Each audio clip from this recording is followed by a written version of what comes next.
Hey everyone, tonight we are going to follow my harrowing fight for survival when a tornado ripped through our quiet prairie town without warning.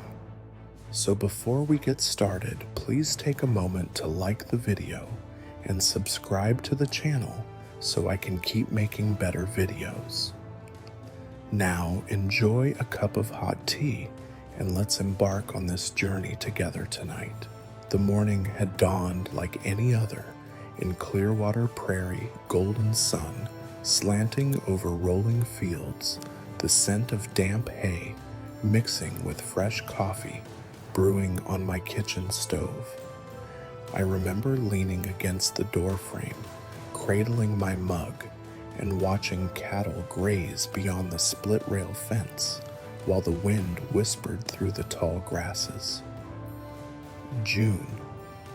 In these parts usually meant gentle breeze, cottony clouds drifting lazily overhead, and the promise of warm afternoons. But that day something felt off.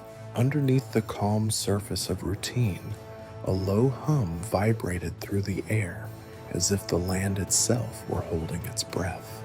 I shook it off at first, chiding myself that I'd been cooped up in the workshop too long, letting mechanical schematics fill my head instead of paying attention to the sky. After all, I had chores to finish: feeding the goats, checking the solar panels, and gathering eggs from the henhouse before heading into town.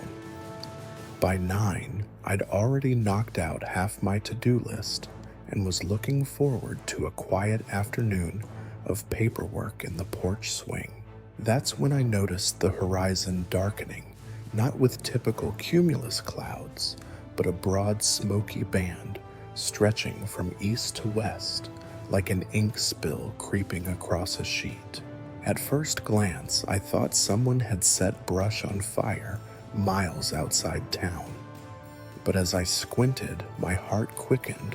Those weren't plumes of smoke, but rolling fingers of gray twisting and coiling too perfectly to be natural wildfire haze.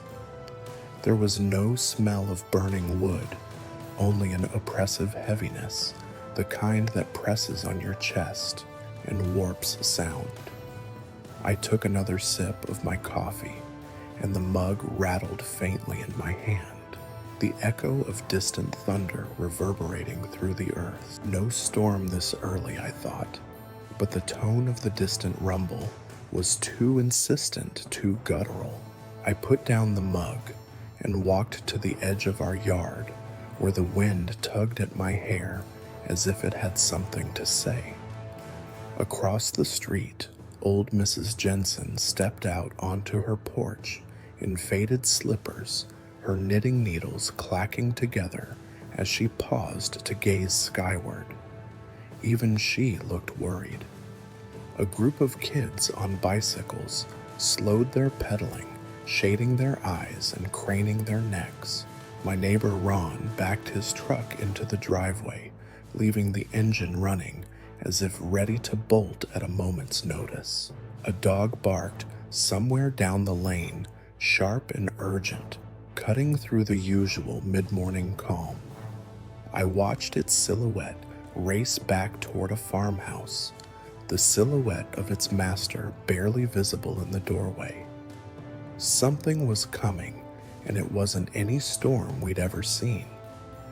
In the 20 years I'd lived near this patch of prairie, I'd chased away cattle rustlers in the dark and patched fences through blizzards so fierce I could barely keep my footing. But I'd never felt something so determined, so malevolent, descend out of the wide-open sky. The hairs on my neck stood to attention. My mind raced through survival guides I'd devoured. Tornadoes strike without warning, never shelter under an overhang, find a low spot. Yet here I was, barefoot on the deck, heart pounding, stripped of complacency. I hurried inside my boots, thudding on the wooden floorboards, and grabbed my weather radio from the countertop. The static buzzed with urgency. I flipped the switch to local AM and caught the tail end of a National Weather Service bulletin, tornado warning in effect for Clearwater County. Seek shelter immediately. This is not a test. My breath hitched. I dropped the radio and ran to my bedroom, yanking open a drawer to grab the small emergency pack I'd assembled months ago and then promptly buried under spare socks. It held a flashlight, a handful of energy bars, my father's old compass, and thank God, a well-worn fleece blanket. I slung it over my shoulder, swiped my car keys off the dresser, and strode back into the hall where the ceiling fan rattled overhead in weak protest. The walls seemed to vibrate now, the hum growing louder, more insistent. Through the living room windows, the clouds had turned from inky gray to a roiling greenish black, illuminated from within by jagged streaks of light. I stood frozen for a heartbeat, transfixed by the raw power looming beyond the glass. Then instinct kicked in. I dashed to the mudroom, scooped up my boots, and tugged them on with fumbling urgency, tying the laces in a knot tight enough to hold if I had to run for my life. I glanced at the back door that led to the storm cellar, our town's only community shelter built beneath the church hall. It sat barely 50 yards from my front porch, but every step would feel like eternity once the winds hit. I spotted the shovel propped against the wall, grabbed it as a makeshift club, and bolted outside the door, slamming shut behind me. The air was charged, static, crackling against my skin. My hair whipped in wild strands across my face. My feet pounded the grassy slope toward the cellar hatch, and with every stride I felt the tornado's pull, drawing me inexorably toward the epicenter of raw destruction. Behind me, the sky fractured like an electric wound, and a deafening roar chased me down the yard, a sound not unlike a freight train barreling through bone. The wind snatched the shovel from my grip and tossed it like a rag doll. I stumbled, arms flailing, heart pounding, as if it might tear itself free. Ahead, the hatch beckoned like salvation. I lunged, one hand skidding across the metal rim, and threw myself inside, just as the roar crescendoed into a screaming frenzy. I lay there clutching the blanket, ears ringing the muted crunch of debris overhead, like 1,000 hammers pounding at my shelter. In that moment, I felt every ounce of routine was the morning coffee, the swing on the porch, Mrs. Jensen's knitting shatter into dust. But beneath the terror, a stubborn spark of determination ignited. I would survive this. Whatever came next, I'd face it head on, grounded by the memory of that uneasy hush before the storm. I pushed past the hatch door and scrambled up the short ladder into the cellar's cramped confines. The overhead light flickered in protest, revealing stacked plastic bins, a dusty folding chair, and the faint scent of damp earth. My breathing came in hard, panicked bursts, but I forced myself to calm with the same mantra I'd used while assembling my emergency pack, supplies, shelter, survival. The first thing I needed was water. I located the 2 5-gallon jugs stashed on a shelf and hefted one into my arms, the plastic handle biting into my palm. I unscrewed the cap, tilted it to my lips, and drank deeply cold, sweet relief that coated my throat and sent a jolt of clarity through my fogged mind. Next came food. I knobbed open a gray tote labeled non-perishable and fished for energy bars. chocolate and peanut butter granola, and the last can of sardines. A food group I normally detested, but now gratefully welcomed. I lined them on the concrete bench, arranging them by expiration date, and found a can opener hanging on a nail. I clenched it between my teeth and clicked the opener's blade against the nearest can, the dull clink echoing. It felt surreal preparing a meal by flashlight beneath 3 feet of earth, but this was no time for daydreams. A draft whispered through a crack near the cellar wall, reminding me that cold temperatures and darkness would wear on morale. I grabbed the fleece blanket slung across the chair and folded it into layers, imagining tucking it around my shoulders if the outside winds bored through the hatch. I then located a thin foam pad, old camping gear, and unrolled it to serve as a makeshift cushion. Anything to keep my bones from aching while I waited out the storm. My eyes flicked to the medical kit, its red cross still bright, despite a thin film of dust. I unzipped it and checked the contents: gauze, antiseptic wipes, adhesive tape, a pair of gloves, and that small vial of prescription painkillers I'd squirreled away after last winter's repair job crushed my hand under a wobbly fence post. I slipped the gloves into my pocket for easier access and wedged the painkillers into a side pouch of my jacket. I didn't know how bad things would get out there, but even a sprain or bruise could fester if left unattended.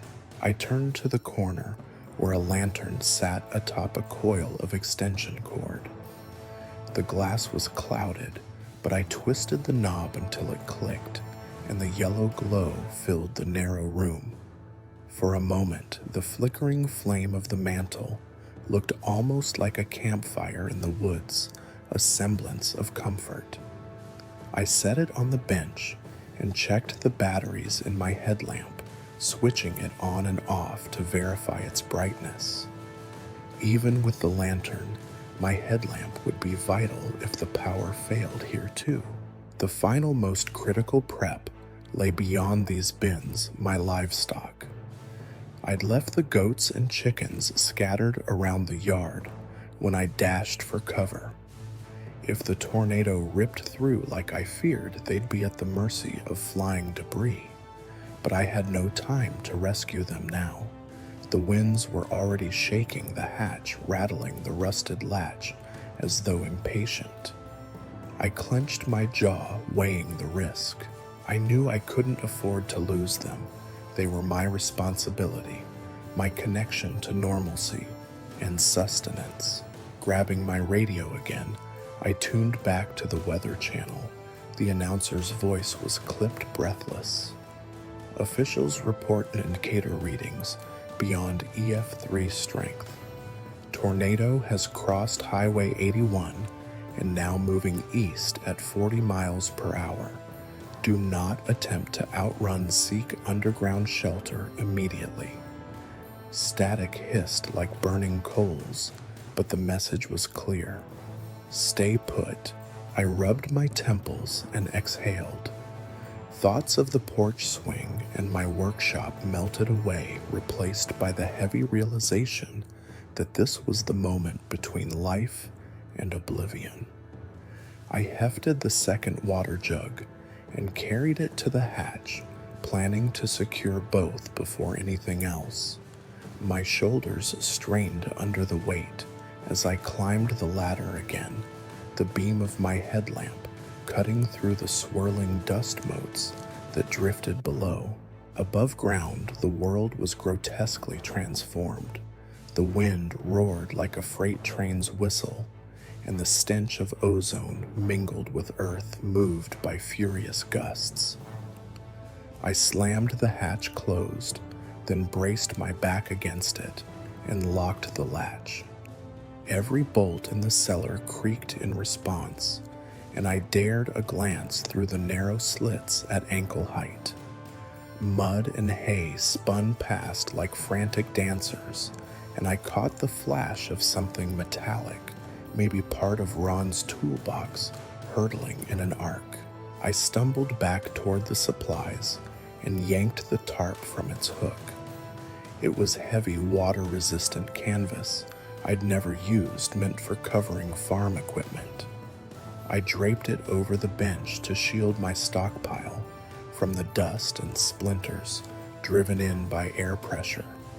The lantern's glow shivered against the tarp's folds, casting long shadows that moved with the swirl of dust. Secure, I thought. For now, at least. My breath steadied and I ran through a mental checklist. Water check. Food check. Light check. Medical supplies check. Now communication. The cell signal had already faltered upstairs, but down here I still picked up the radio. I cranked the dial to the emergency frequency and heard a scratchy voice reporting sightings of a second funnel forming east of town. That was impossible. I thought tornadoes only struck once per system, but the announcer insisted residents must take precautions. Debris from both funnels could overlap and prolong danger. My chest tightened. Overlap meant double taps, a nightmare scenario. I pressed my palm against the concrete wall. I'd worked as a mechanic long enough to know how strong torque was, how much weight a beam could bear before snapping. This cellar was built in the 1930s, thickset, with reinforced maple beams and steel brackets, survivable, but only if I didn't give in to panic and make a reckless move. I sank onto the bench, the weight of my gear rattling the wooden slats, and pulled out the blanket. Wrapping it around my shoulders, I surveyed the small room, letting the lantern's warmth seep into my body. Time stretched. The wind's howls tunneled into every corner, vibrating through my bones. I heard a distant whine, possibly a high-pitched siren, torn from its post, spinning into the void. My heart pounded each beat, echoing like a hammer against an empty drum. I thought of my mother's advice. When fear strikes, name it, face it, then move. So I named it fear of being swept away, fear for neighbors, fear of standing alone against nature's fury. I faced it by steadying my breathing, inhaling slow and deep, then moving by checking my pocket watch, 2:17 p.m. The next tornado might arrive at any moment. Despite the terror, a tiny ember of resolve glowed inside me. I reached into my jacket for the compass my father had given me before he died. The glass face was cracked, but the needle spun slightly before settling north. A lull in the wind overhead offered a fleeting calm, and I traced the compass's direction to plan my next move once the storm passed toward the church hall, where the community rally point and medical tents would be set up. I gazed at the canned goods taped into neat rows. Chocolate is energy, protein is strength, water is life. Everything I needed lay within arm's reach.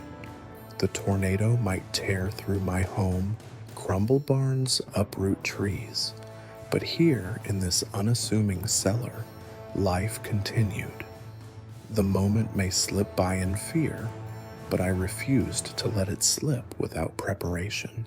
Above the wind roared anew a crescendo that threatened to peel the earth's skin away. I tightened the blanket and pulled my knees close, bracing for impact. The storm would not wait, and neither would I.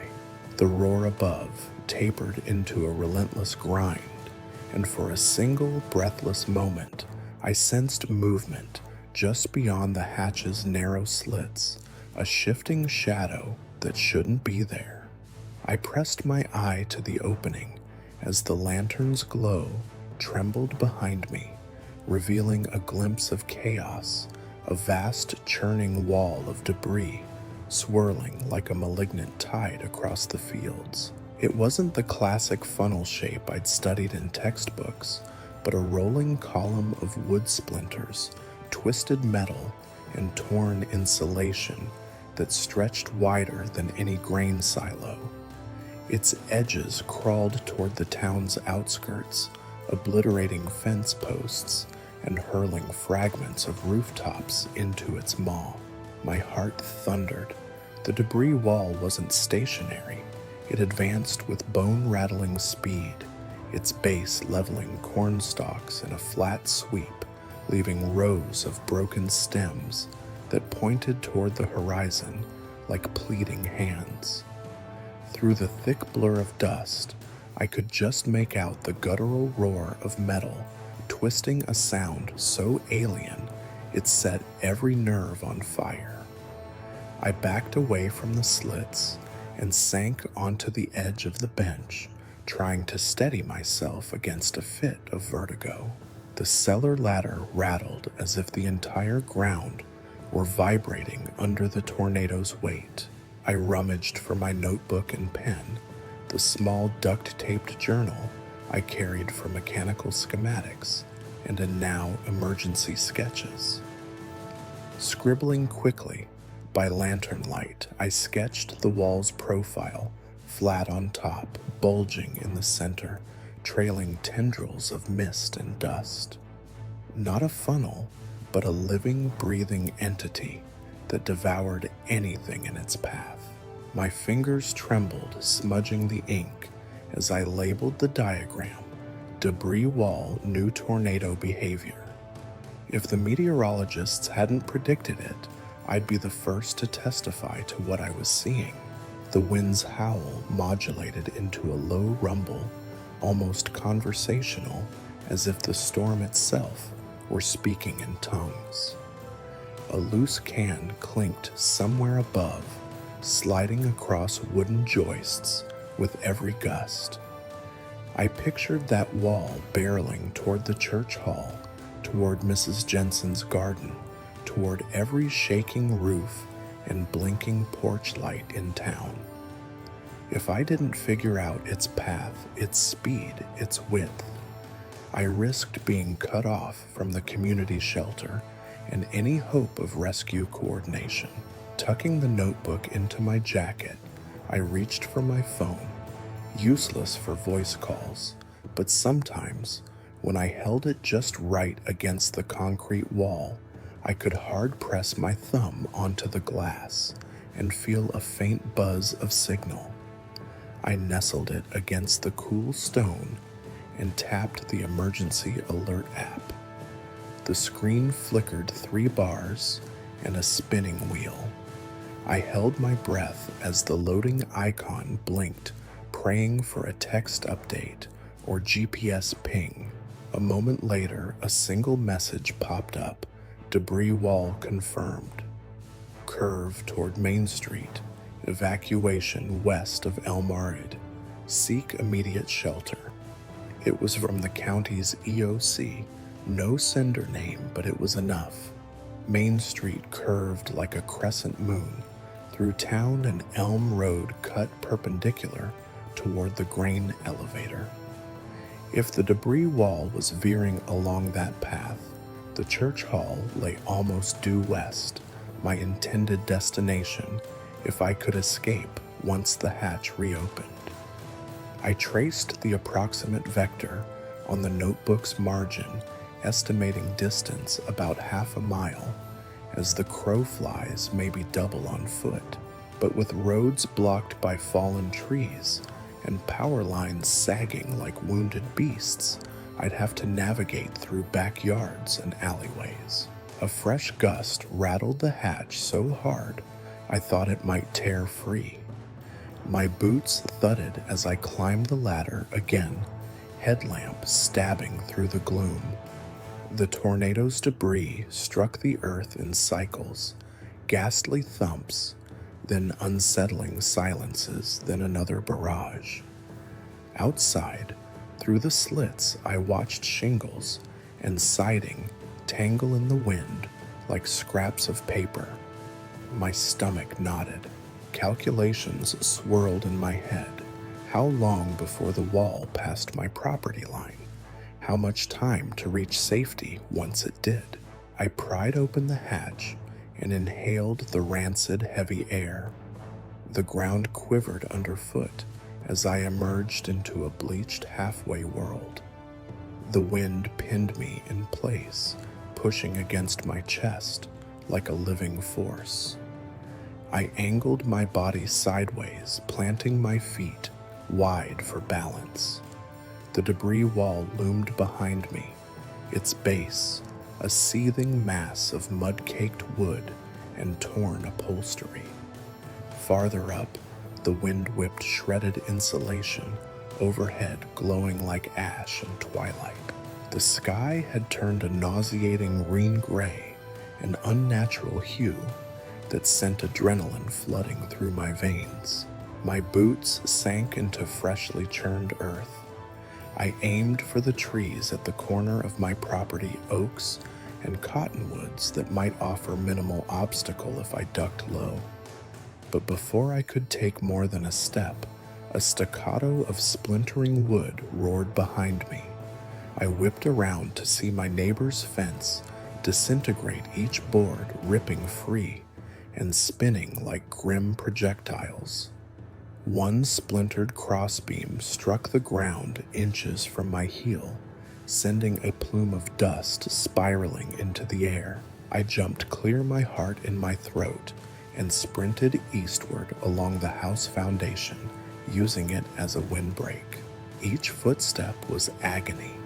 The gusts threatened to lift me off my feet, so I crouched as low as I could and hugged the wall, dragging my hand along the rough siding for stability. The debris wall crept forward, swallowing the horizon, and I ducked beneath eaves where they still stood, clinging to the shadowed edge. I felt shards of fiberglass insulation rain down like snow, sticking to my skin and clothing. The world narrowed, mouth-dry lungs, burning eyes stinging from grit. I came to the side yard where an overturned wheelbarrow lay half buried. I scooped it up and used it as a makeshift shield, raising its rounded edge against the oncoming barrage of splinters. The wheelbarrow shook violently, wrenching in my hands, but it held enough to deflect a volley of broken boards. I stumbled, shaken but alive, and pressed forward.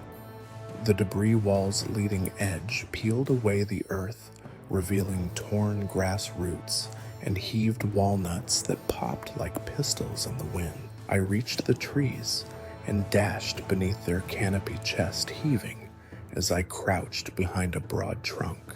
Through a gap in the foliage, I glimpsed the tornado's margin, a swirling column of dust and objects levitating in its vortex.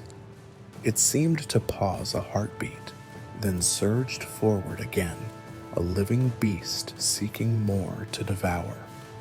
I clung to the tree bark, knuckles white, and watched shards of metal roof panels and vehicle fenders tumble end over end like gruesome tumbleweeds.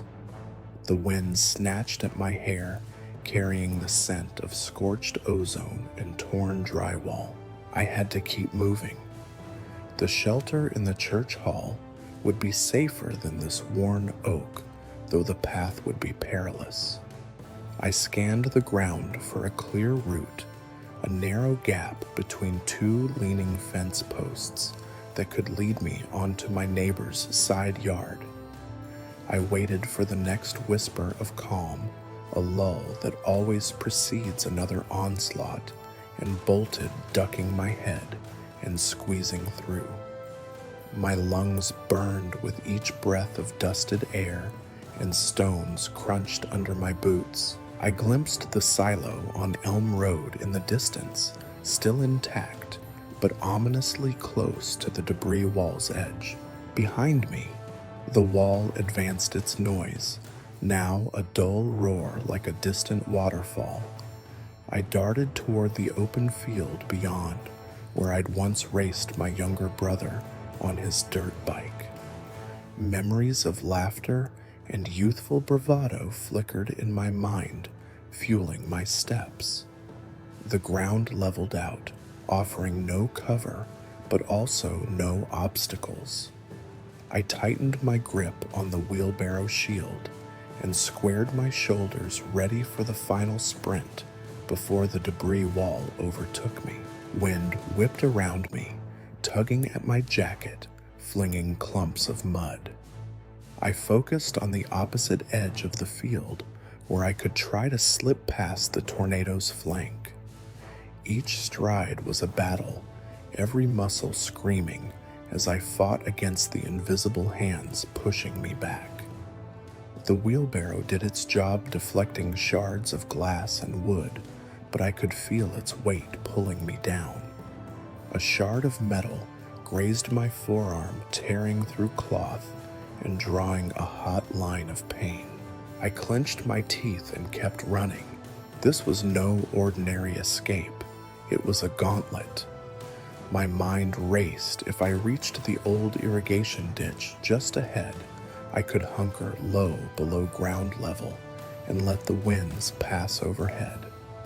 It was risky, but any depression offered a chance at survival. I focused on that ditch, picturing it cutting a path through the field like a thin scar. With one final burst of effort, I closed the distance and dove into the muddy trench, collapsing against its side as a deafening wave of wind ripped past. Debris clattered against the trench walls, rattling like hail on a rooftop. I curled into a ball, arms shielding my head, and waited. Silence didn't come. The racket above remained persistent, but the trench softened the worst of it. I pressed my face into the damp mud, breathing shallow, listening to the gnashing of timbers above. My chest heaved, but beneath the panic, a fierce determination hardened in my core. I would live to see the next break in the clouds. The sky rippled with a strange electric glow as my boots pressed into the muddy floor of the irrigation ditch, and then piercing that cacophony above, the siren ripped through the air. It wasn't the tornado warning on the radio or the neighbor's barking dog. It was the town's emergency alarm, the one installed after 99's hailstorm. The high-pitched wail pierced every sense, slicing through the wind's roar like glass. I startled, jerking my head up from the mud, heart hammering. For a heartbeat, I imagined it was a final call to run a summons from the storm itself. Then I remembered the siren meant all clear for tornado watchers, an invitation to leave secure shelters only when it had sounded. But this wasn't the routine test. It was screaming in the wrong tone, too urgent, too drawn out. I strained to hear the rhythm, 3 long blasts. Continuous. Whoever controlled it fought the static too, but I didn't dare climb out to see the control box. Instead, I pressed my back into the wet bank, using the muddy walls of the ditch to buffer the debris that clattered on top. My ears rang sugary with adrenaline. As I tried to parse the alarm's pattern, a fresh gust shook the field, sending ripples through the trench's stagnant water. I crouched lower, pulling my knees to my chest and tucking my head against my legs. The siren morphed into a new frequency, an almost human cry that resonated deep in my chest. I realized it wasn't the all clear, but the tornado's own call. My neighbor Ron must have manually activated the siren at the church hall's speaker post, triggering a citywide alert for a secondary funnel forming north of Elm Road. That meant the storm was splitting its pieces, fanning outward like fractured limbs. The debris wall I'd just escaped could circle back or merge with a fresh vortex. My gut churned. The radio crackled. Secondary funnel dropping north of town. Residents east of Main Street seek underground shelter now. The announcer's voice, usually measured, now bordered on hysteria. I swallowed, tasting the grit on my tongue, and tried to steady trembling limbs. Climbing out of the ditch felt like surfacing from a deep dive. My lungs burned, but I inhaled anyway, letting cold air fill every corner of my chest. Around me, the world was muted. No bird song, no distant engine, just the crackle of debris overhead and that shrill siren slicing through the wind. I eyed the field's edge. To my left, open prairie stretched for miles. Behind me, the debris wall's edge still churned ominously. To the right, a stand of low barns and sheds might offer concealment once I reached them. But first, I needed to escape the ditch before another blast of debris pounded it into collapse. I tested my legs, bracing my hands into the muddy ground. My palms sank into cool earth, the soil giving with each push. Up I rose, feet sliding, until I found purchase on a firmer patch of grass. I rolled onto my side, splitting the silence with a grunt, and then scrambled upright, brushing mud from my jacket. The siren's wail pierced my skull, but I willed myself to move. Each step toward the barns felt like carrying a storm within. The air's density pressed on my skin, stiff and heavy. As I navigated the field, I glanced toward the church hall's steeple. It once stood proud above every rooftop in Clearwater Prairie, but now it leaned suspiciously, its spire pointing toward the northeast like a broken finger. If the siren was still blaring from the hall's speakers, the building itself might have shifted on its foundation. I slowed my pace, scanning for glimpses of separated shingles, splintered wood, or worse, cracked masonry that could collapse at any moment. The first barn I reached was little more than a skeleton of warped boards and missing planks. I crouched behind what remained of its doorway, using the jagged frame as a windbreak. My chest heaved with each breath, as if my lungs were trying to escape my ribs. Through the gap, I saw the secondary funnel dancing in the distance, a wicked swirl of dust and debris, illuminated by pulses of green lightning. It tremored as if alive, an entity born of chaos and sustained by destruction. Danger and desperation warred within me. I knew barns could collapse without warning, especially under tornado stresses, but the cover was better than nothing. I shifted my weight to the side, the barn's warped floorboards creaking in protest. A stray piece of tin roof loosened from the main silo, clattered like a cymbal crash as it struck the other side of the lean-to.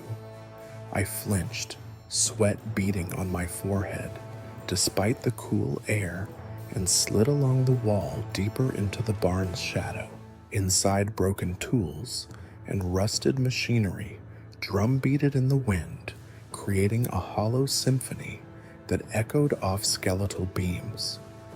I spotted an old hay bale wedged in a corner and half dragged it under the thickest portion of the overhang, hoping it would cushion if the roof fell.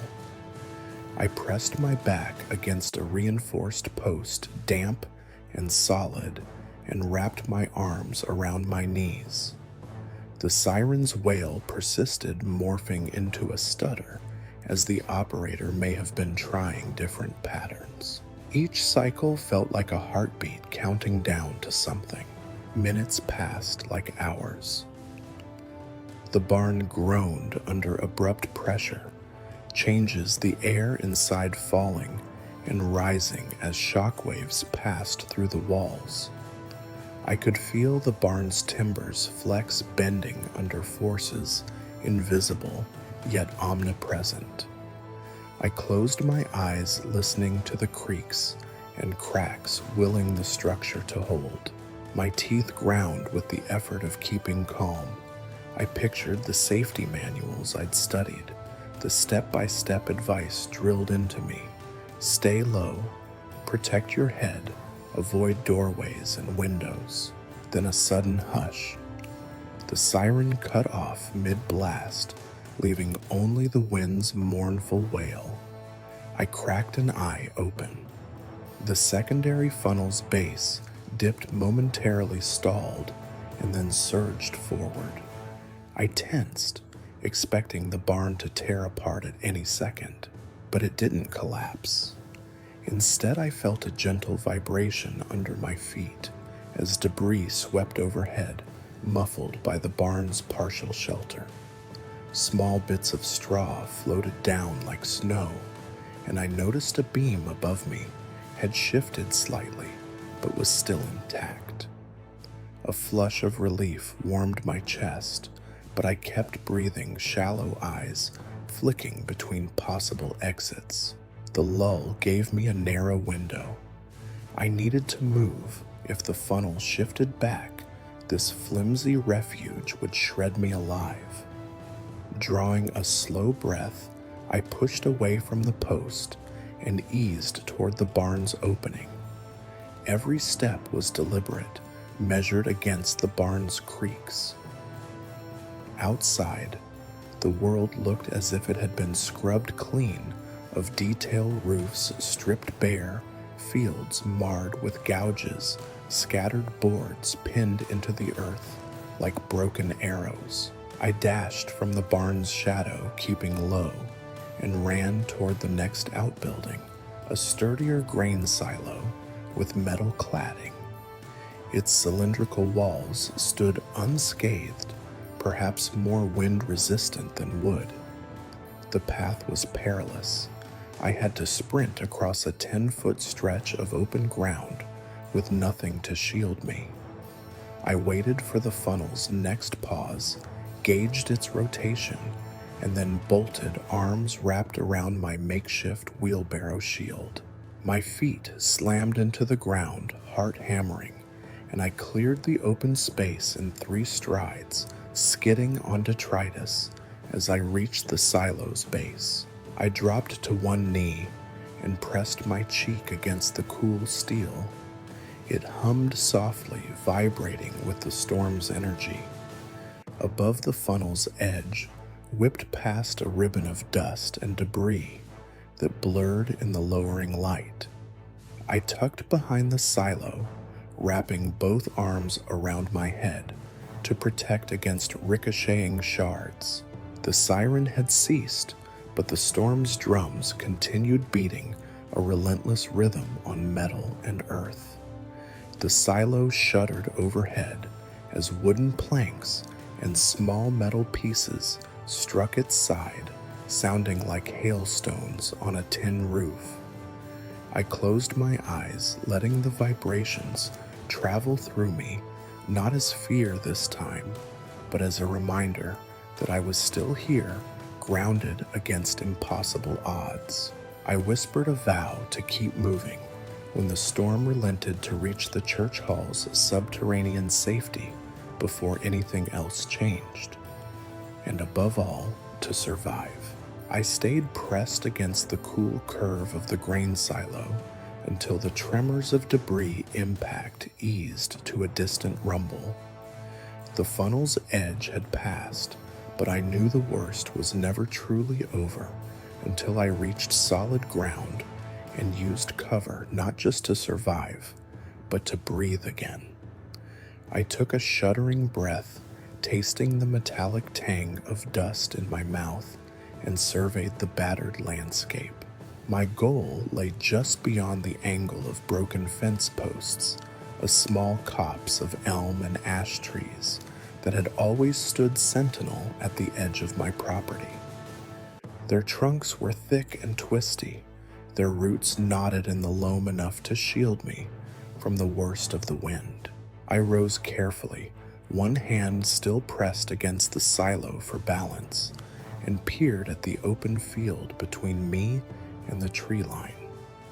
It was strewn with maimed hay bales, shards of fiberglass insulation, and scraps of metal roofing that glinted like teeth. The ground pitched slightly downward, offering clear sight of oncoming debris, but no obstacles, no hiding spots. My heart hammered. Memories of the ditch and the barn flashed, ducking beneath boards, hauling a wheelbarrow as a shield. None of it felt permanent. The trees promised relative sanctuary. Their interlaced branches would catch in slow-flying splinters. Their thick canopy would break the wind's force, giving me a chance to rest. I hefted my battered wheelbarrow shield and took a deep breath, chest tightening as the wind picked up again, teasing at loose strands of straw that drifted through the air. The silo had dulled the worst of the storm, but beyond its radius, the gusts still roared.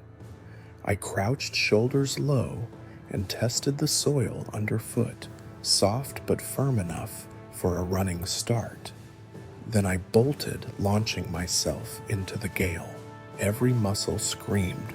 The wind slammed me sideways, trying to unbalance me, but I hauled my legs forward, a stubborn rhythm of 1-2-1-2. My headlamp beam sliced through a haze of flying grit, illuminating the jagged echoes of destruction around me. A length of warped siding spun in the air like a grotesque boomerang, and I dove forward to avoid it skidding on loose dirt. My palms burned as I braced on the ground, then pushed up and sprinted again, sweat matting dust to my skin. The wind roared in my ears, but I focused on the trees, a swaying green fortress that flickered ahead. I guessed their distance 50 yards, then 40, then 30. With each yard gone, the gusts buffeted me less violently, as if the trees were already siphoning off some of the gale's energy. My lungs burned, but adrenaline overrode the ache. I pumped my arms, dragging the wheelbarrow like a living shield, each step a testament to raw stubbornness. At 20 yards, the trees loomed larger. I could see branches buffeted sideways, leaves torn free and swept into the whiteout beyond. I slowed slightly, gauging the gaps between trunks. One looked wide enough to slip through, with minimal exposure. I picked my line and surged, arms tensed, eyes squinting against whipping dust. A sudden gust nearly ripped the wheelbarrow from my grasp, but I clung to its rim and kept moving. I slammed into the edge of the copse, the wheelbarrow's rusted rim clattering against rough bark. Debris spatters pelted the ground around me, shards of wood, small metal shards, and the odd stone that popped like a pistol shot. I dropped to my knees behind a large ash tree, pressing my back to its trunk. The air here was quieter, muffled, as though the storm had to work twice as hard to push through the dense foliage. I folded myself into a crouch, drawing the wheelbarrow over my shoulders like a shell. My chest heaved, lungs gasping for more clean air than this patch could provide, but it was the best I could do. I stayed still, listening. Above the rhythmic drumming of debris on wood, I could hear the torn-out wail of insulation fluttering against leaves. Somewhere beyond the secondary funnel still spun its howl, distant but unrelenting. My heart settled just enough for me to grasp the moment I was alive, unbroken. But the storm had not relented. It had simply pivoted. I would need to move again soon if I wanted to reach the church hall if it still stood. I slid the wheelbarrow aside and ran a hand over the tree's bark, feeling its ridges and grooves. My fingertips traced old scars where lightning once struck years ago. Nature's resilience flashed into my mind, how life could survive cataclysm and still stand tall. I drew strength from that thought and rose to my feet. The tarp I'd draped over supplies earlier still lay partly buried in mud back at the cellar. The memory of its sheltering canvas gave me hope that more protective cover awaited. I turned my back to the wind and scanned for a path toward the road that led to the church. Broken fence posts marked a crooked line I could follow, guiding me like battered signposts. Between two leaning rails, I spotted a narrow channel, clear of major debris, a straight shot of maybe 60 yards. I planted my booted feet, firmly inhaled, and took off. This run was different. I couldn't carry the wheelbarrow. Instead, I sprinted with bare arms, pressed to my sides, a painter's solid second sprint where every breath counted. The gusts slapped at my cheeks, but the trees behind muffled the worst, giving me a corridor of relative calm. I dashed across the clearing, muscles burning, then slammed into the base of a fallen fence post and vaulted over it, landing in another sheltered swatch of grass. The air here was still cleaner. I gulped it greedily. My eyes flicked upward at the battered steeple, still visible beyond rooftops 2 blocks away. The path to the church hall was circling around the block, a gauntlet of smashed windows and twisted metal. But if I could reach the alley behind Mrs. Jensen's house, I could avoid most of the main road's debris. I angled northeast, cutting past a collapsed tool shed and toward the back fence of the empty lot next door. A violent gust suddenly bore down, whipping through the open field I'd just crossed. I crouched low, pressing fingertips into the wet grass head down. Swirls of dust and straw rasped across my jacket. The trees shivered, and for a moment it felt like the storm might swallow me whole. I waited it out, heart slamming against my ribs. Then, as if indecisive, the wind eased, shifting unpredictably. I seized the pause and scurried forward, sliding beneath a low-hanging limb that sheltered me from the worst. The back fence loomed a 6-foot wooden barrier, half whole, half cracked. I scaled it, arms straining, and dropped into Mrs. Jensen's overgrown garden. The hedges there, gnarled rose bushes and tangled honeysuckle, formed a thorny corridor to the alley. I darted through, wincing, as thorns snagged my jacket, scraping my forearms. But the brambles stopped more than branches, acting like a natural barrier against flying splinters. I burst into the alley and paused, blinking, as the wind eased to a mere whisper. The church hall's brick exterior came into view at the alley's end, its side door cracked open and the storm cellar sign still intact. Relief warmed me. I sprinted the final few yards, vaulted a wedged plank that blocked the doorway, and plunged into the stairwell. The door thudded shut behind me, muffling the lingering groans of the tornado outside. I pressed my back against the cool brick wall, closing my eyes, and let out a shuddering breath. My legs trembled, but held me up. The stairwell's dim light flickered, and a dusty breeze blew in from the hatch at the bottom. I gripped the railing and descended, each step a testament to battered determination. This hallway, once filled with hymns and laughter, felt hollow now, but safer than anything I'd faced in the open. At the cellar door, I paused and glanced back up the stairs, as if the tornado might burst in after me.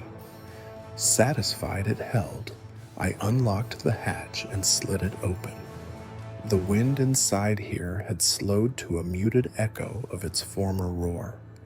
I climbed down, closing the hatch behind me, and found myself in a corridor lined with concrete benches and emergency supplies.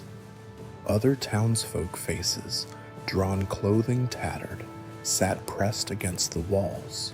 A woman offered me a bottle of water, and I took it with a grateful nod, savoring its cold sweetness. I sank onto a bench and wrapped my arms around my knees, feeling the steady pulse in my throat. Outside, the tornado might still shred rooftops and tear up trees, but inside we were together, safe for now. My journey to these trees and through those fields had been a gauntlet of raw elements and sheer will. Yet here, in the dim calm of the hall's cellar, I allowed myself a small, fierce smile. I had found cover. I had survived the flight into the wind. I pressed my palm against the cool concrete wall and listened as the distant thunder of debris faded to a low, insistent murmur. Around me, the stairwell lights flickered, and the muffled voices of neighbors, trading anxious whispers, carried up from the cellar. The tornado had passed overhead, but the gale had not yet relinquished its grip. I knew I couldn't stay buried forever. I needed to reach my home, assess the damage, and help where I could. Gathering strength, I pushed away from the bench and rose, my joints stiff from hunching in the damp corridor. Step by step, I climbed the narrow stairs, each footfall echoing like a drumbeat in the hushed stillness. My lungs filled with recycled air, metallic with dust, but I welcomed it better than the growing claustrophobia in my chest. At the top, I reached for the hatch latch, hesitated, then yanked it open.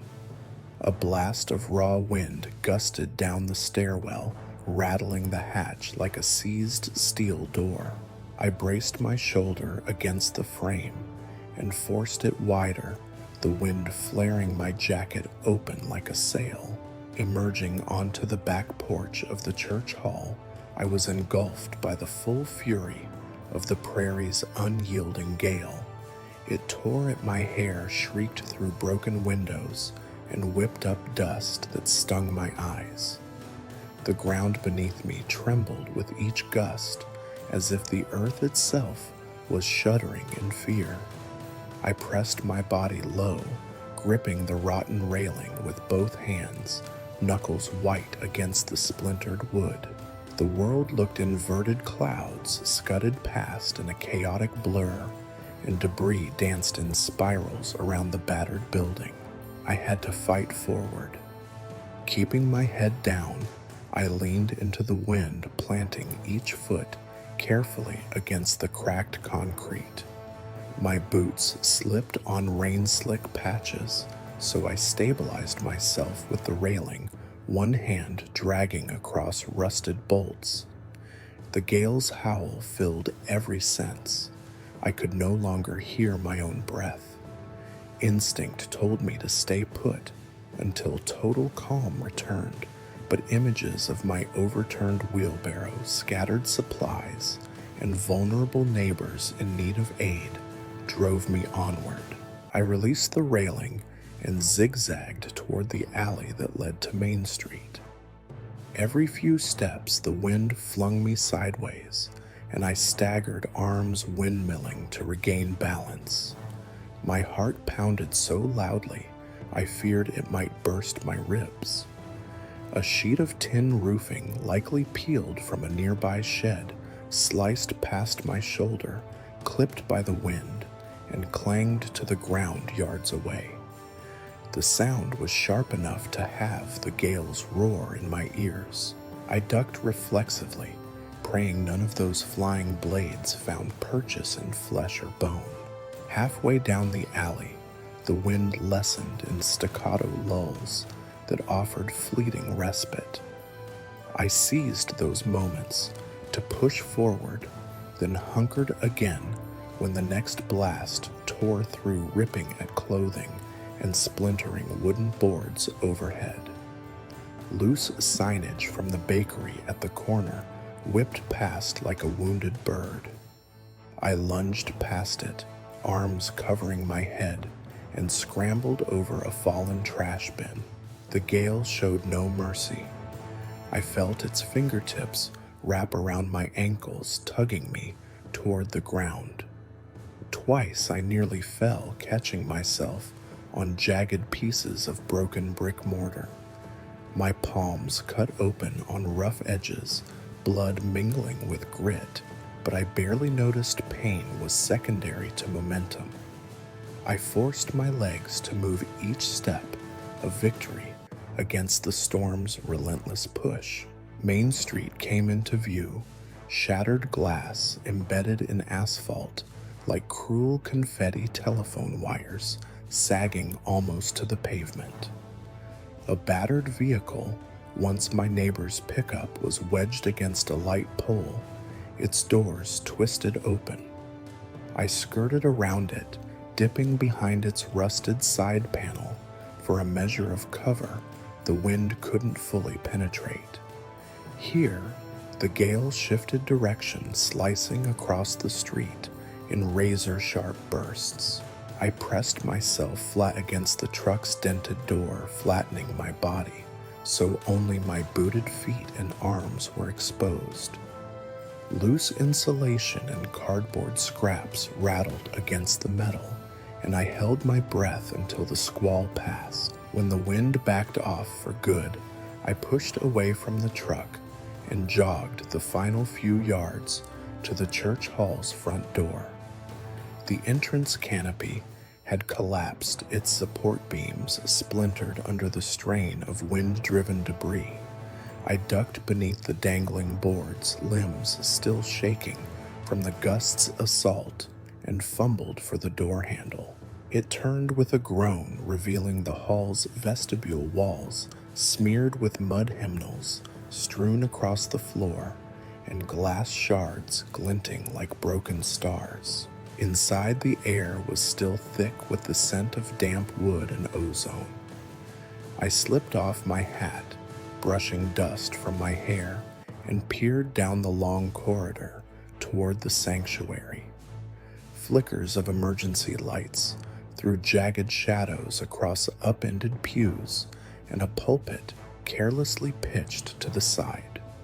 Voices echoed down the hall, neighbors checking on each other, volunteers marshaling water and blankets for the displaced.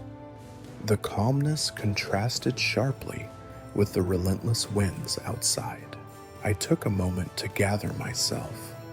My legs trembled, but beneath that tremor was pride in moving through the gale when every instinct screamed to stay buried. I flexed my fingers, testing cuts and bruises, then made my way toward the supply room at the rear of the hall, where I'd stored my own emergency kit alongside communal reserves. The door hung off its hinges, and I steadied it with one hand before stepping inside. Shelves bowed under the weight of canned goods, bottled water, and medical supplies. I found my backpack dusted but intact and checked its contents, headlamp radio, extra batteries, and a small first aid kit. I also spotted Mrs. Jensen's thermal blanket and the box of granola bars I'd brought. I grabbed both, stuffing them into mine, then slung the pack over my shoulder. As I straightened, a volunteer nurse passed by offering me a bottled water. I accepted it, gratefully drained half in 3 gulps, and wiped my mouth with the back of my hand, smudging dirt across my cheek. Beyond these doors, the gale still howled through shattered windows like an angry beast, but inside the hall's thick walls, it was muted to a persistent whining. I paused at the threshold and looked out one last time. The sky outside churned with ragged clouds, gray and green, their edges lit by waning daylight. The street below was littered with debris, like flotsam after a savage flood. Yet despite the ruin, I saw neighbors emerging bundled in jackets, arms full of blankets and supplies, stepping into the wind to help friends and strangers alike. I took a steadying breath and stepped back into the hall. My muscles ached from fighting the gale, and every bone in my body felt keyed to a raw nerve. But as I closed the door behind me, I carried with me a fierce sense of purpose. I would aid in what came next, whether tending to the injured, distributing water, or helping clear wreckage. The winds might have beaten me down, but they had not broken me. I tapped my radio, switched to the volunteer channel, and reported for duty. "This is Harper. I'm back in the hall with supplies. What's the first assignment?" A crackling voice answered Harper, "Head to the east wing.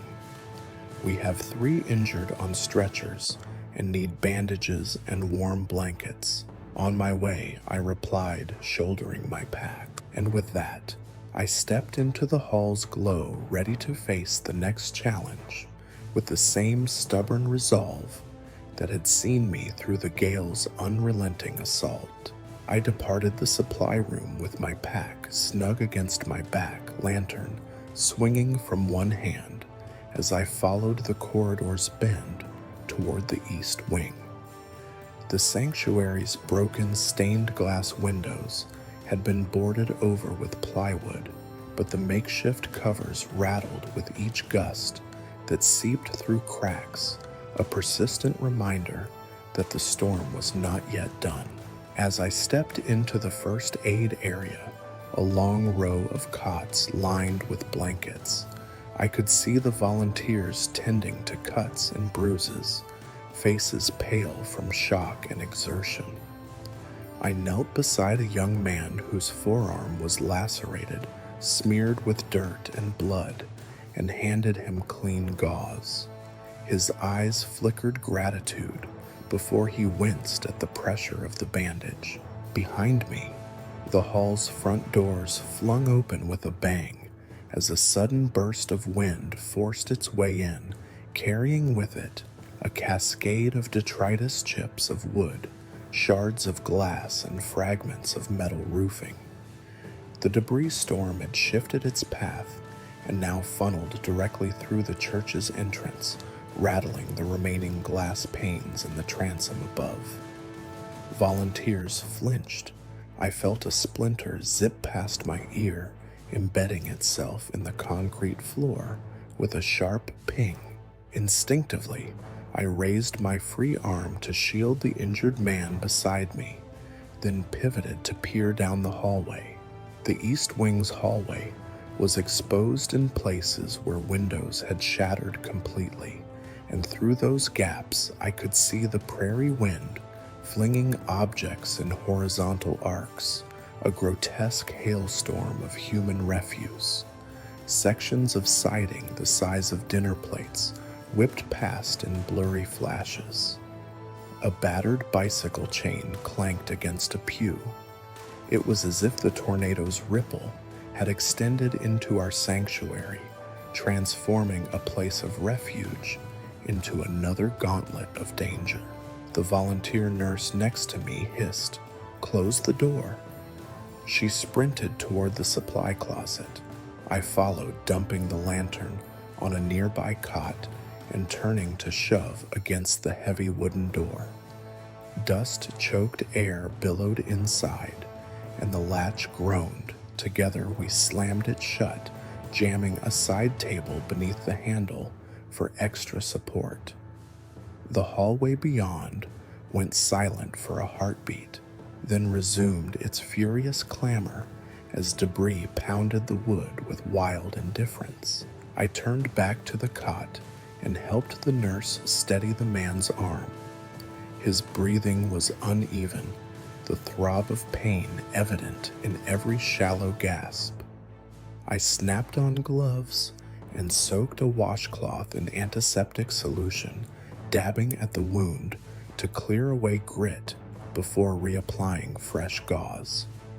He winced, but nodded once, silently acknowledging the care.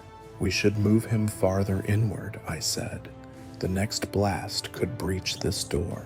The nurse agreed, and together we slid the cot into the next room, a small classroom converted into an infirmary. Inside, the wind's roar was faint, muffled by thick walls and a boarded window. I laid the man down gently and offered him a sip from a water bottle. He took it with trembling fingers, staring at the ceiling as if trying to process the trauma. I stood and surveyed the scene, stretchers lined with shivering bodies, pale faces caked in sweat and dust. A volunteer doctor attending to a woman with a broken wrist. A priest murmuring words of comfort as he held a child's hand. Each of us wore the same haunted look, the recognition that survival was a precarious gift, earned moment by moment. A sudden crack, like the snap of a giant whip, snapped me back to attention. The western doors banged open, and an old church bench splintered in half as it crashed to the floor. Volunteers rushed in to close that entrance, but I hesitated. The nurse called to me, "We need more blankets."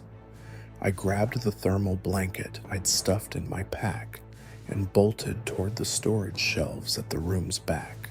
Passing the hallway once more, I noticed that boards had been fastened over the shattered windows, but some were loose or missing.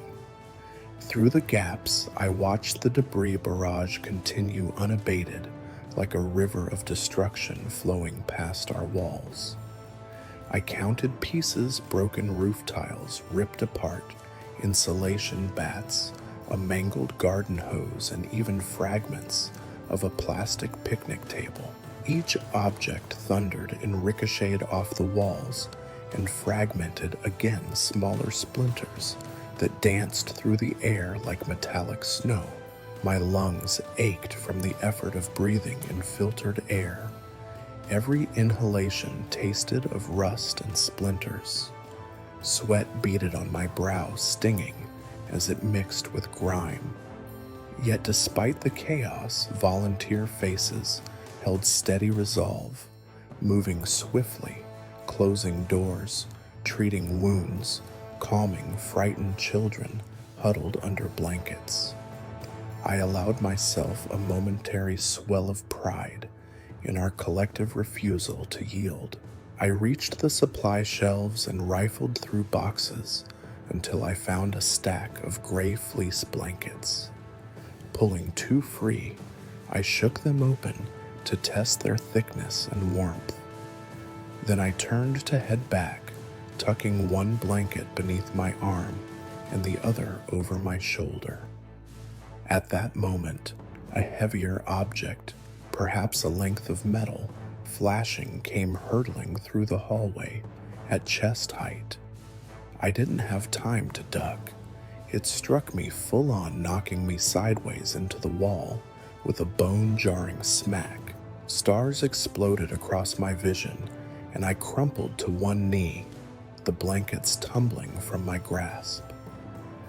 Pain radiated through my ribcage as I pressed my palm to the impact site, feeling a bruise forming under my shirt. I swallowed against a surge of nausea, mouth dry, head spinning. Debris clinked in the hallway outside, but faint shouts of concern inside the room drew me forward. I forced myself to stand, pressing my back against the wall for support. The nurse who'd closed the door ran up, eyes wide. "Harper, are you okay?" she asked, helping me steady myself. I nodded, though a wave of dizziness made me grip the doorframe. "I'm fine," I said, voice hoarse. "Just let me get these blankets inside." She helped me gather the fallen fleece and guided me back into the infirmary. Volunteers paused to offer assistance. One took a blanket to wrap around me, and the injured man I'd tended to earlier reached up with gratitude. I managed a small smile, then turned to drape the blankets over shivering patients, carefully layering them across shoulders and ankles. With each blanket redistributed, I felt the sting in my side dull to a throbbing ache. I leaned against the wall for a moment, catching my breath, then reached into my pocket for a painkiller from my medical kit. I swallowed it dry and washed it down with water, hoping it would blunt the worst of the pain. Rested enough to stand unassisted, I moved deeper into the infirmary, refilling water buckets and checking that stretchers were spaced safely apart from the walls. Beyond the treatment tables, curtains hung to create small privacy cubicles, each occupied by a survivor awaiting further care. I stopped at one where an elderly man sat clutching his head, eyes closed. I knelt beside him, asked how he was, and applied a cold compress to his forehead, feeling the warmth of his skin against my glove. Above our heads, the building groaned as the debris storm continued to assault its outer shell. I could feel vibrations through the floorboards, a relentless percussion that tested the church's integrity. Yet inside every soul was focused beyond the sound, on healing, on hope, on the next breath. I straightened, scanning for tasks. A volunteer named Maria met my eye. "Can you check the supply closet?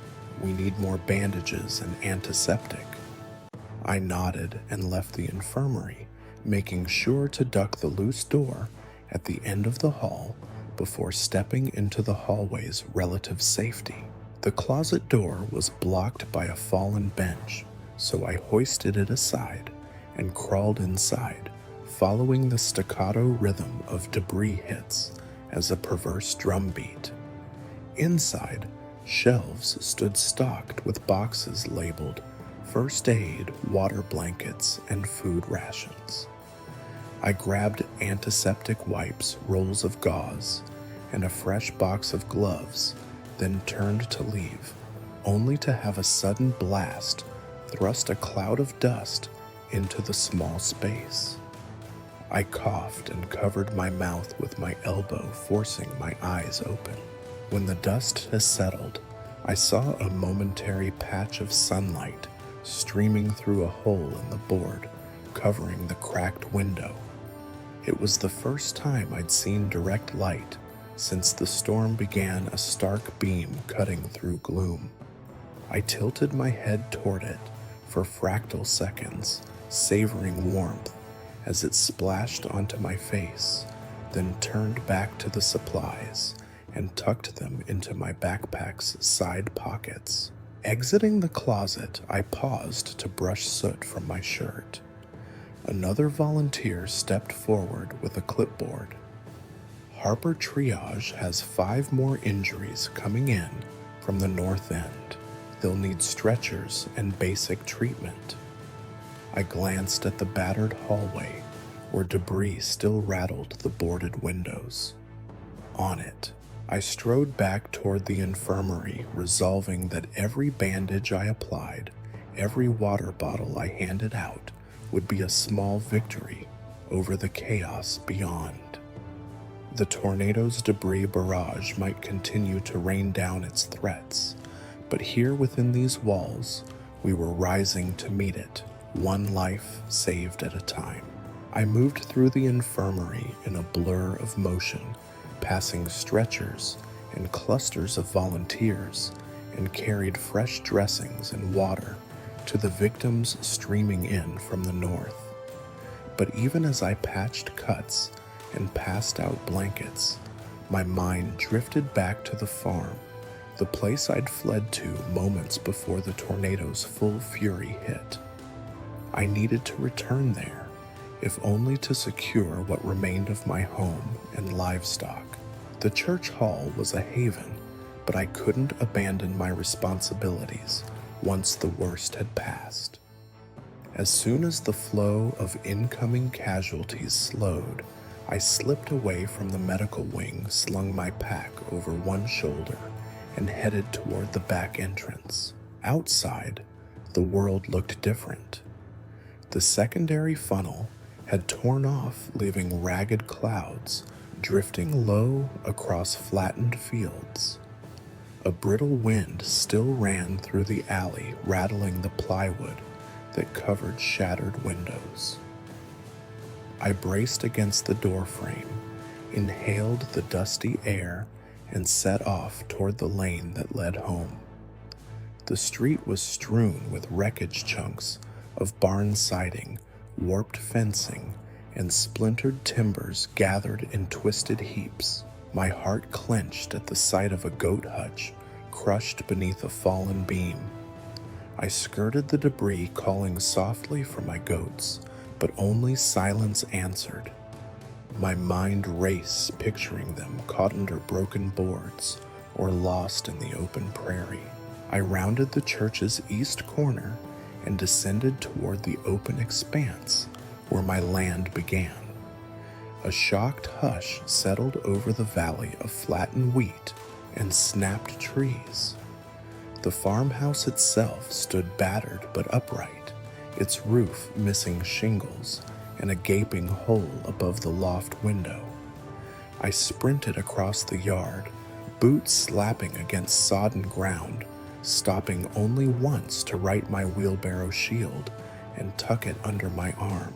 I saw the goat pen off its foundation, the gate twisted open, and the chicken coop door flung wide. My chest tightened. I hurried toward the fence posts that still clung to the ground, ducking beneath splintered boards as I got closer to the barn. The barn, a once sturdy structure of red planks, lay half collapsed. Its roof caved in, and side panels peeled away like the skin of an apple. Beams lay strewn like giant toothpicks, and everywhere shards of wood and nails lay scattered. I ducked under a tilted crossbeam and entered what remained of the stall area. Darkness and dust clung to the air, lit only by shafts of late afternoon sun cutting through the jagged holes overhead. I called the goats' names softly, voice echoing off broken stalls. A faint bleat answered. Relief surged through me. I crept toward the sound, mindful of loose nails in the dirt floor. There, beneath a collapsed beam, I saw one of my goats, Luna, huddled against the wall, trembling. Her leg was pinned by a thick plank, her soft eyes wide with fear. I knelt beside her, brushing dust from her matted coat, and stroked her neck to calm her. "It's okay, Luna. I've got you." The beam was heavy and wedged between joists. I searched around for something to pry it loose, spotting a crowbar I'd left near the feed trough. Dragging it across the floor, I wedged the tip under the beam's edge and heaved. The plank groaned but barely budged. I repositioned the crowbar and exerted all my weight. With a loud crack, the beam shifted, and I lifted it enough to free Luna's leg.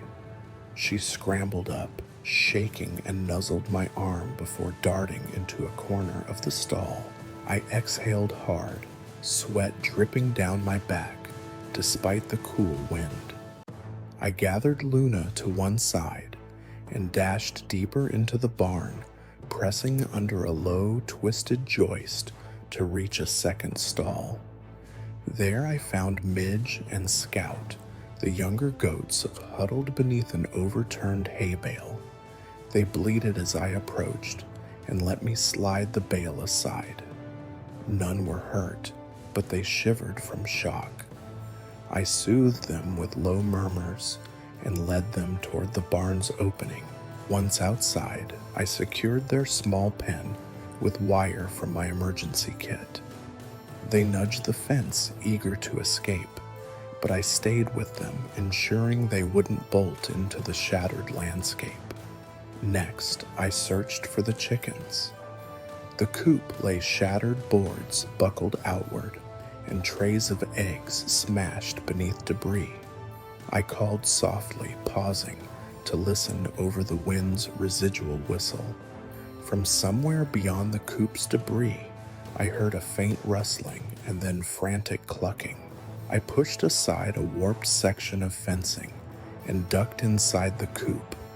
Several hens huddled in a corner, their feathers ruffled and eyes wide. I scooped them up one by one, cradling them against my chest, then carried them back to the goat pen. I set them on the ground. Scratchy sand and stray grains offered them a chance to peck and calm. They fluttered in a tight group, relieved to be together. My lungs burned as I stood and surveyed the wreckage. The barn and coop were beyond repair, but the animals were alive. Now came the challenge of sheltering them. I looked around for fallen boards to form a makeshift lean-to. Beneath a shattered stack of feed bags, I found tarp remnants snagged on nails. Really, what I had was a tangled mess, but I improvised, dragging 2 fallen beams in front of the pen spanning them, with cross planks doused with the tarp's flaps. It was crude, but offered a sliver of dry space if rain returned. Satisfied, I turned toward the farmhouse. I needed to check the stall for supplies, extra feed, bedding, and my toolkit, but the storm's damage had reached every structure. I passed under the farmhouse's eave and ducked inside the half-intact porch. The door swung loosely on its hinges, so I steadied it and entered the kitchen. Shards of glass from the window littered the linoleum floor, and photographs lay scattered: family portraits, wedding photos, and images of the land I'd grown up on. I gathered them, wiping dust from their frames, and set them on the counter for safekeeping. I grabbed my toolkit from the pantry and carried it to the workshop door. The workshop fared better, only one sidewall was stripped down to studs. Inside the workbench stood solid, though scattered with tools and wood chips. I retrieved spare lumber nails and a roll of twine. I'd need to rebuild the coop and mend the barn's stalls, but not now. First, I had to ensure something, anything, stood to protect my livestock. I loaded the lumber onto my shoulder and walked back to the goat pen. With the wooden planks and nails, I reinforced the lean-to nailing beams to existing fence posts and weaving twine for extra stability. As I worked, the wind's gusts threatened to dislodge my makeshift shelter, but each plank drove home a promise of protection. Hours passed, and the sky darkened with a gathering of clouds, a reminder that the tornado outbreak had not ended. I hammered the final nail and stepped back, surveying the patched structure. It wobbled but held. Dusk settled across the open prairie as I corralled the animals beneath the lean-to. Midge and Scout settled against one wall, while Luna and a trio of hens huddled near the tarp's overhang. Their breath steamed in the cooling air. I retrieved a single lantern from my pack and lit it, placing it on a flat beam for glow. It cast a small circle of warmth that drew the animals close as if they too craved reassurance. I knelt beside them, wrapping the fleece blanket around my shoulders and letting my hands rest on their backs. The land seemed to exhale around us, a tremor of calm after the chaos. My muscles ached. Bruises throbbed and splinters still lodged in my palms, but none of that mattered now. The animals were safe for tonight at least. With one final sweep of the yard, I gathered odds and ends, feed sacks, rope the broken wheelbarrow shield, and piled them beside the lean-to, ready to weave into tomorrow's repairs. I paused at the fence line and looked toward the horizon. The prairie's broad sweep flickered in the lantern's light, half-shadowed in twilight. Stars struggled to pierce the high clouds, but I saw one bright point, a lone beacon against the dark. I whispered a quiet vow to that star we would rebuild. I stood and brushed stray straw from my coat, then led the goats and hens to the makeshift shelter's entrance. They pressed against the tarp eyes, heavy with fatigue, and settled into small, jostling piles. I knelt at their side until their breathing softened into a steady rhythm. Drawing the blanket tighter around myself, I leaned against the fence post and closed my eyes. The wind's whisper had dwindled to a gentle sigh, and the barn's contours stood battered but still proud. In the quiet that followed the storm's relentless roar, I felt a profound gratitude. Gratitude for life, for community, for the stubborn roots that held me to this land. And though sleep would be fitful, haunted by echoes of debris and the tornado's howl, I allowed myself this moment of peace, sheltered beneath fallen beams and battered fence posts, determined to face tomorrow's dawn on these scarred but steadfast fields. Emerging from the makeshift lean-to, I paused to steady my breathing under a sky thick with ragged clouds. The wind had eased to a whisper, the debris storm reduced to an occasional clatter against scattered boards. I glanced toward the horizon there. Past twisted fence lines and shattered barns, a broad circle of stillness shimmered like a mirage. I realized with a jolt that I was witnessing the eye of the storm, a surreal calm at the tornado's heart, an eerie pocket of tranquility surrounded by chaos. My pulse slowed as I walked into that calm, each step tentative on the flattened grass. The air was unnaturally warm and heavy, the scent of moist earth and wildflowers barely masked by dust. In that moment, I felt suspended between two worlds, the deadly whirlwind just beyond my field of vision, and the deceptive peace that cradled me here. I knelt, brushing my fingers through the tall stalks of wheat, flattened by the cyclone's passage, marveling at how they lay bent, yet intact under the sun's filtered glow. Above, a small patch of pale blue sky broke through the roiling clouds, as if the heavens offered a fleeting window of hope. I tilted my head back, letting that pinprick of light warm my face, and closed my eyes long enough to taste its promise. Around me, the world held its breath. No bird song, no human voices, only the faint rustle of grass and the distant murmur of torn wind at the rim of this ghostly haven. I rose and took a step forward, scanning for landmarks. The silo's curved top peaked above the field's edge, battered but still upright, beckoning me with the memory of shelter. But before heading back, I needed to understand this silent moment, to document it, to anchor myself amid confusion. I pulled out my notebook and pen, the pages already crinkled with dampness, and sketched quick notes: eye of tornado clear, area 200 yards diameter, sky breaks, NNE at 10:1 ratio, air temperature up 5 degrees, silence absolute. I underlined silence twice, then tucked the notebook back into my jacket. The animals stirred behind me. Luna bleated softly, emerging from the lean-to to join the stillness. Midge and Scout followed, stepping cautiously into the open. The hens pecked at the dirt, their feathers settling back into smooth outlines.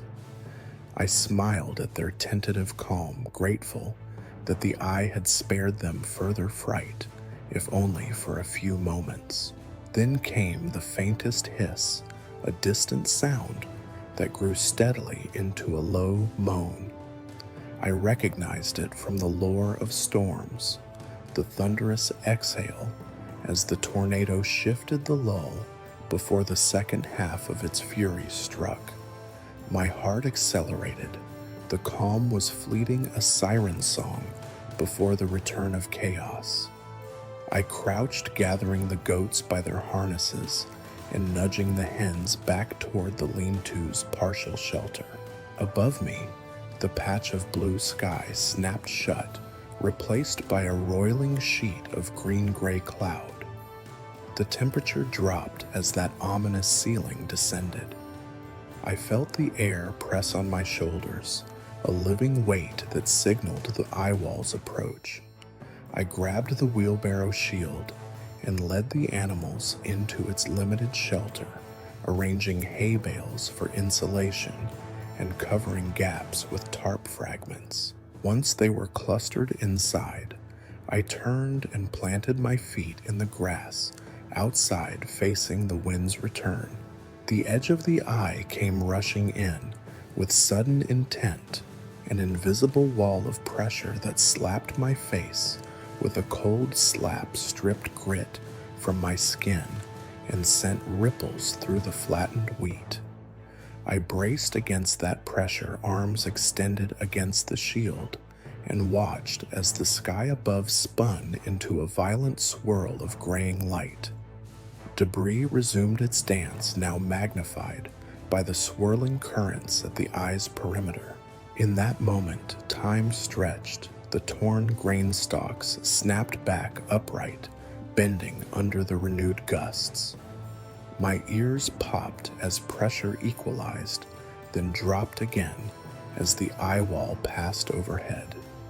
I closed my eyes, leaning into the force, and let the familiar roar fill my senses, a terrible symphony I'd come to know in this storm's embrace.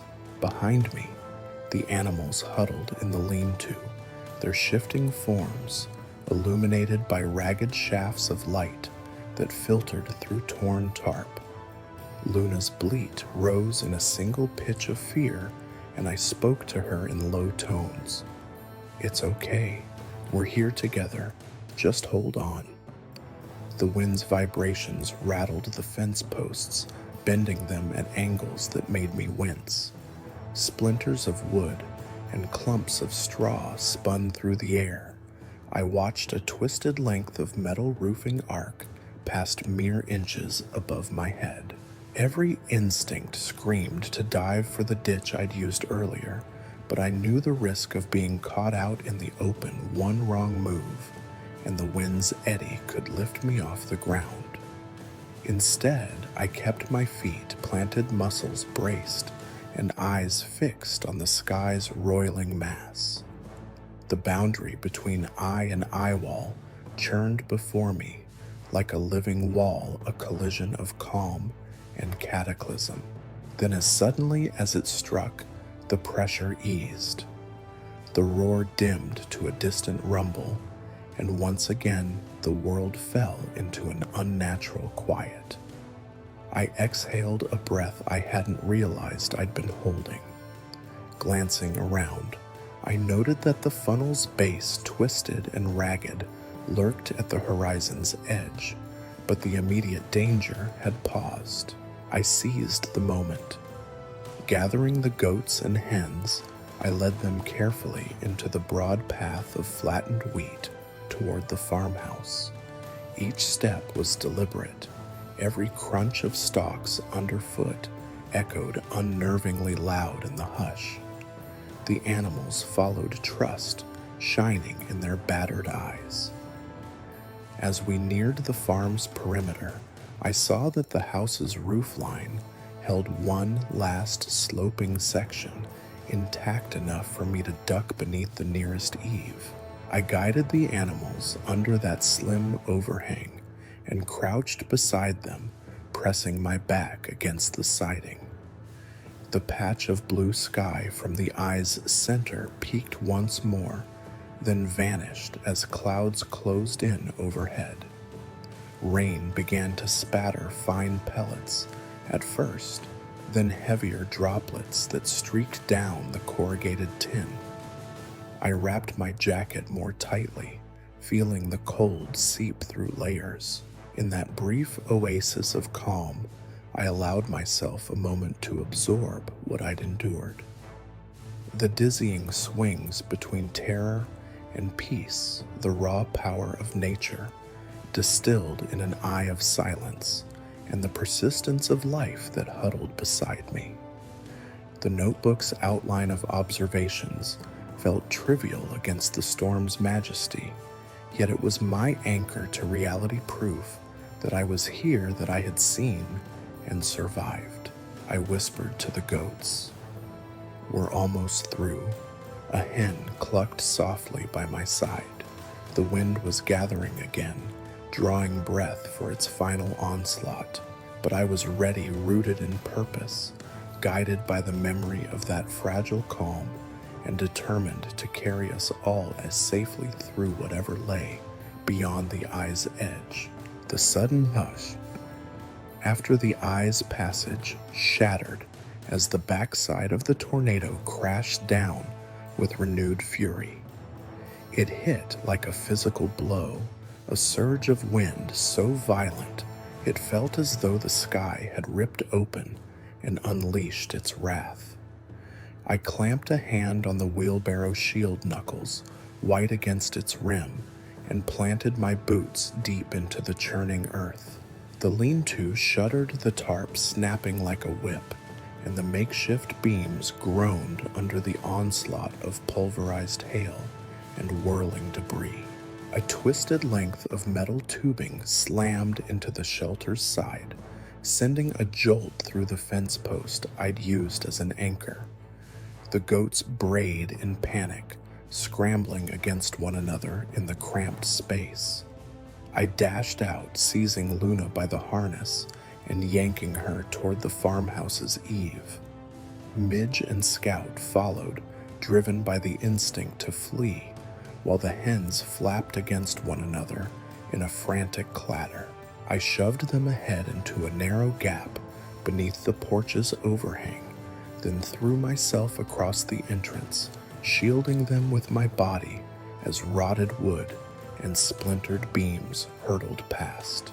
The wind's howl rose to a frantic pitch, and I leaned into it, angled so that its force pressed me against the farmhouse's wall. My back ached where it met the siding, and I could taste the grit grinding between my teeth. Above the clouds churned in revolting waves of gray and green, lit sporadically by the jagged flash of lightning. Debris spun overhead in chaotic spirals, twisted roof trusses, shards of glass, and the odd household item that had once belonged to someone's life. a porcelain doll's head, a charred section of a wooden ladder, a battered suitcase whose contents I dared not imagine. Each gust felt like a punch to the ribs, collapsing my lungs with its ferocity. I braced against the wood, sliding my feet backward to maintain balance. The animals huddled behind me, their eyes wide and shining with fear. I whispered, "Hold on, we're almost past it," but the wind drowned out my voice, folding it into a thunderous drone. A massive rock, possibly torn from the silo's foundation, tumbled end over end and slammed into the porch's railing mere inches from my hand. The impact shattered the railing into kindling, and I collapsed onto one knee to avoid incoming shards. Pain shot through my leg where a splinter had gouged my calf. I bit back a groan and used the wheelbarrow shield to push myself upright, dragging my injured leg with every wincing step. Rain began to lash the kernel of calm the porch offered, turning the ground at my feet into a slick mire. I twisted to check the lean-to. Its beams had collapsed, the tarp shredded into ribbons. My heart sank, but a surge of adrenaline spurred me back to the animals. They cowered beneath the eave, trapped by the swirling vortex that threatened to carry them off. I lunged forward, shielding my eyes against stabbing rain and wind-driven debris, and lifted the hens, placing them against my chest one by one before tucking them into a small space beneath the porch's threshold. Next, I scooped up Luna, her legs kicking against my forearm, and nestled her beside the hens. Her breath came in rapid bursts. I could hear her heart pounding against my side. I rubbed her neck, murmuring soothing words I hoped she could feel through the chaos. Midge and Scout circled behind me, bleating sharply as the wind snatched at their coats.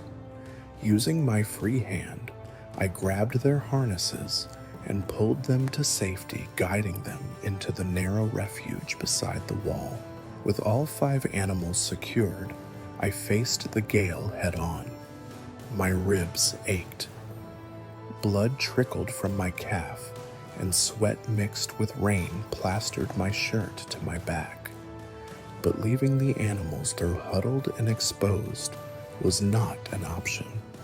I had to build even hastier shelter.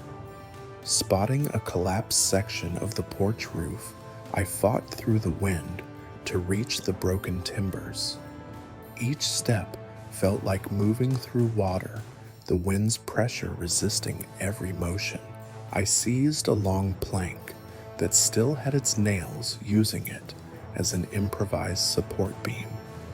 With trembling arms, I wedged it against the eave overhead, bracing it between the farmhouse wall and the remaining porch support. The plank quivered under the strain, but held if only for a moment. I lashed the tarp scraps around it, knotting them with fraying twine from my pack. The makeshift flap buckled, rattling in the wind, but it offered the animals a slim barrier against the deluge of debris. As I worked, a thunderous crack split the air.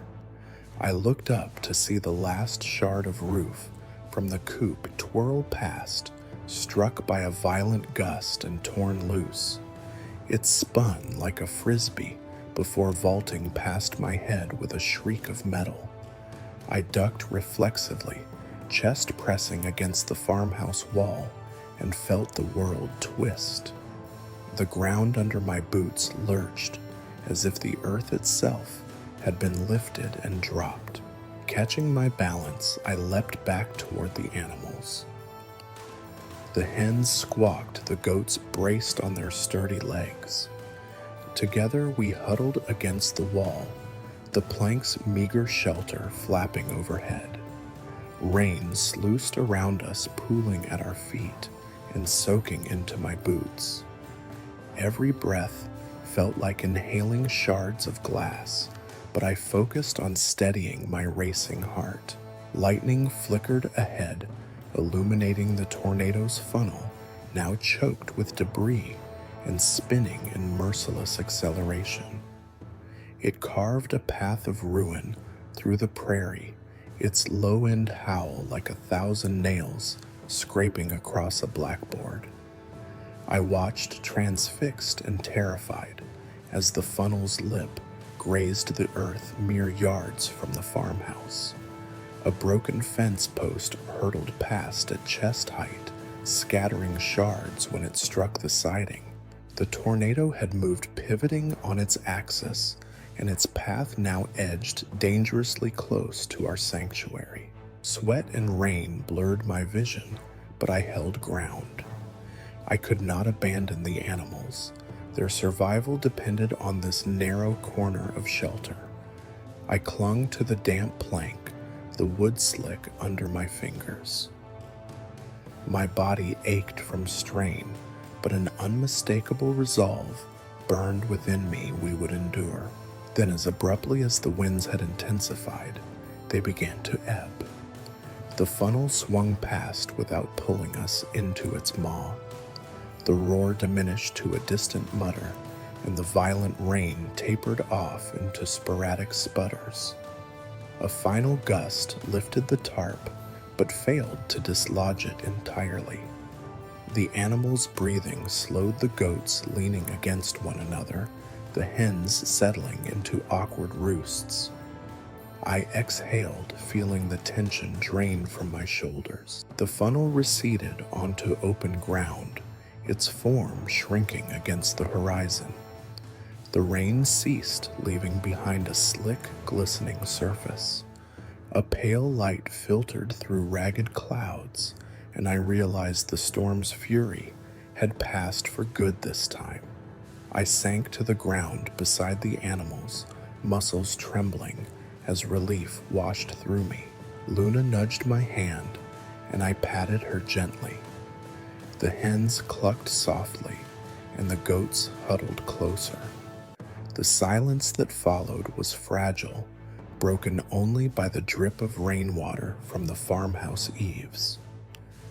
I rested my head against the damp plank, eyes closed, and let exhaustion overtake me. We had faced the backside's vengeance and survived. Now, in the calm after the storm, I whispered a promise to the animals and to myself. Together we would rebuild. The first moments after the tornado subsided were drenched in an almost surreal quiet. My ribs screamed with every breath, each inhale a razor's edge, and my calf throbbed in tandem with my heartbeat. Yet the stakes of pain paled beside the animals huddled at my side. I forced myself upright, pressing a hand to the deep bruise forming across my side, then checked Luna's flank, thankfully unscathed beneath the makeshift shelter. Midge and Scout nudged against my legs, their presence a tether keeping me from drifting into shock. I glanced at the shredded tarp overhead, the slick plank barely holding back drips of water from broken eaves. My hands shook as I peeled off my soaked jacket and wrapped it around the goats' shoulders, trying to warm them against the chill settling into the air. The hens' feathers ruffled, and eyes wary nestled against my boots. Their tiny bodies radiated surprising heat, a life force that pulsed through my own numb limbs and reminded me why I couldn't collapse under fatigue's weight. Pain cascaded through me with every movement. My back felt bruised where a splintered beam had slammed overhead, and my hands were pockmarked with splinters and bleeding scratches. I swallowed hard, tasting rust and dust, and reached into my pocket for the last painkiller. My fingers fumbled slick with rain and grime, but I managed to retrieve the capsule and dry swallow it before chasing it with tepid water from my canteen. I timed its rush through my veins, waiting for the dulling warmth to wash into my chest and limbs. As that warmth crept in, I surveyed the scene. The world around me looked like a war zone. Barns siding shredded fences, snapped mid-straight line fields gouged by the funnel's path. Yet in this shattered corner, beneath the porch, life persisted. The goats huddled close, eyes closing as they drifted between fear and exhaustion. The hens settled onto a patch of damp straw beaks tucked beneath ruffled feathers. I exhaled, letting my shoulders sag. The adrenaline that had driven me through the storm ebbed, leaving behind an emptiness I could feel in my bones.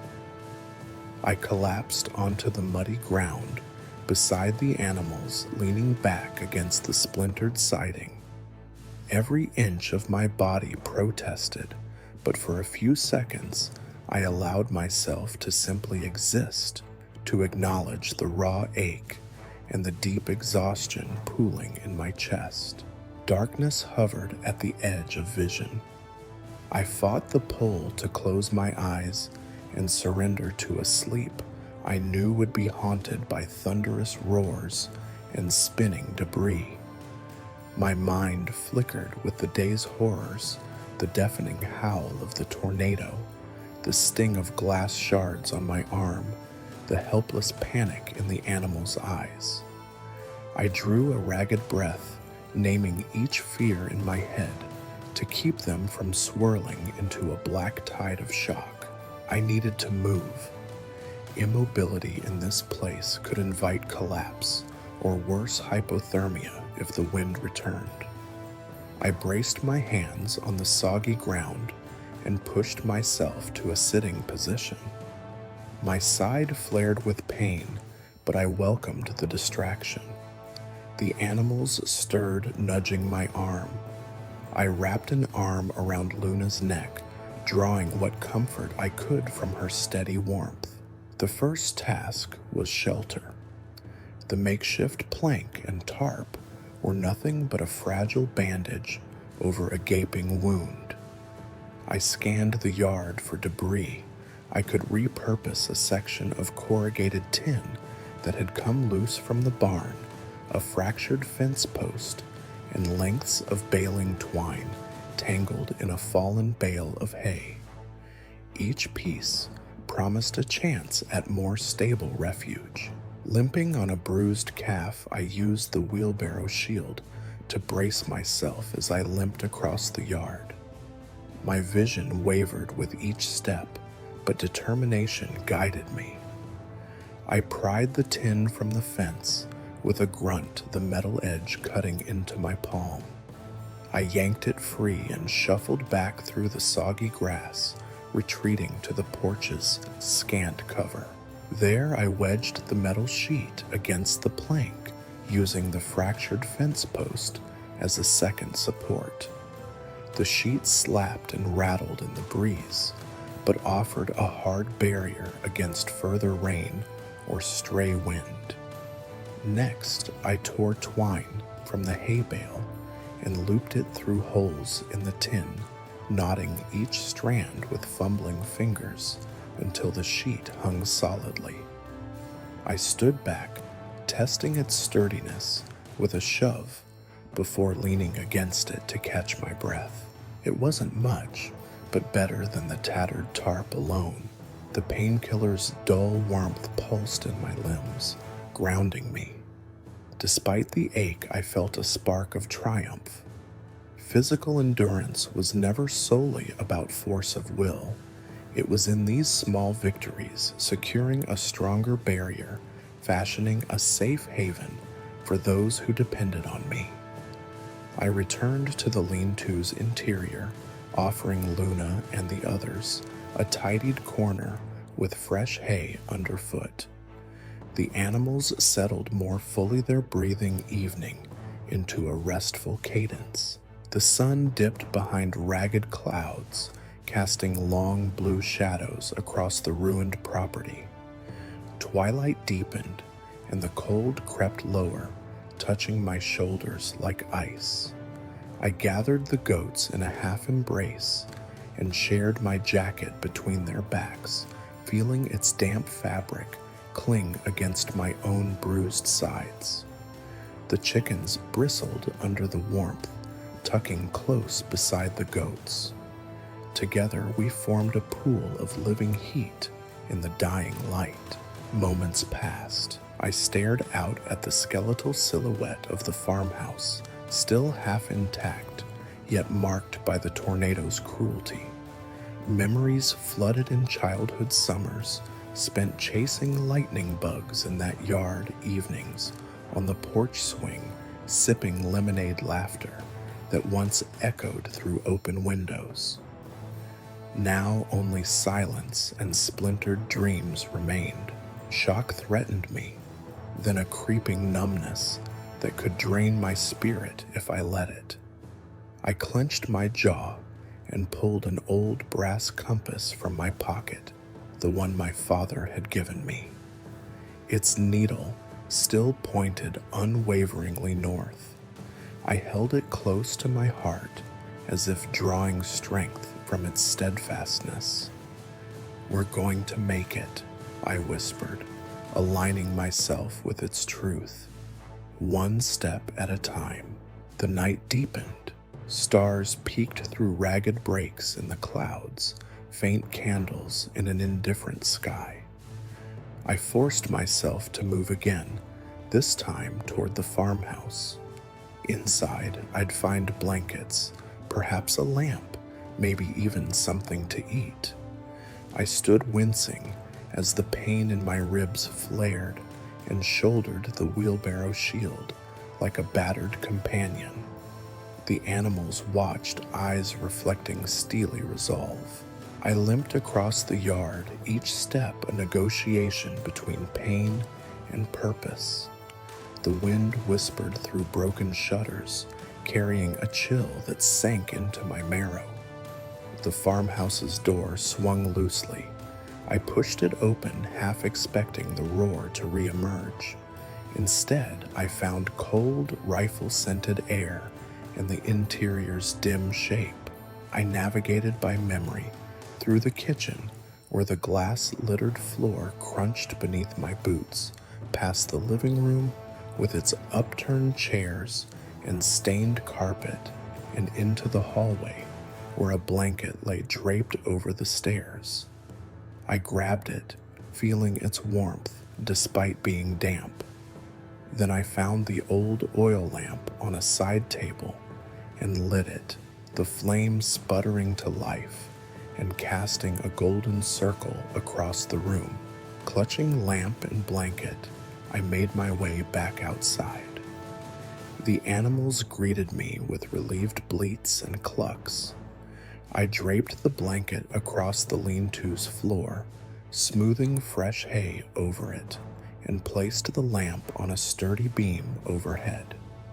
Its glow warmed the small space, banishing shadows that had once seemed to twist into menacing shapes. I pressed my back against the shelter's wall and watched the animals settle their forms softened by lamplight. My body begged for rest, but the night ahead would test me. Wind still hummed through the broken trees, and debris rattled against the far fence line. I needed to remain alert in case the storm returned or morning brought new challenges. So I sat cross-legged on the blanket, leaning against the plank, and allowed the painkiller's warmth to carry me toward a fragile calm. I closed my eyes, willing my racing thoughts to slow. The day's trauma, the gale's violence, the narrow escapes, the relentless clutch of fear pressed upon me, but I refused to be overwhelmed.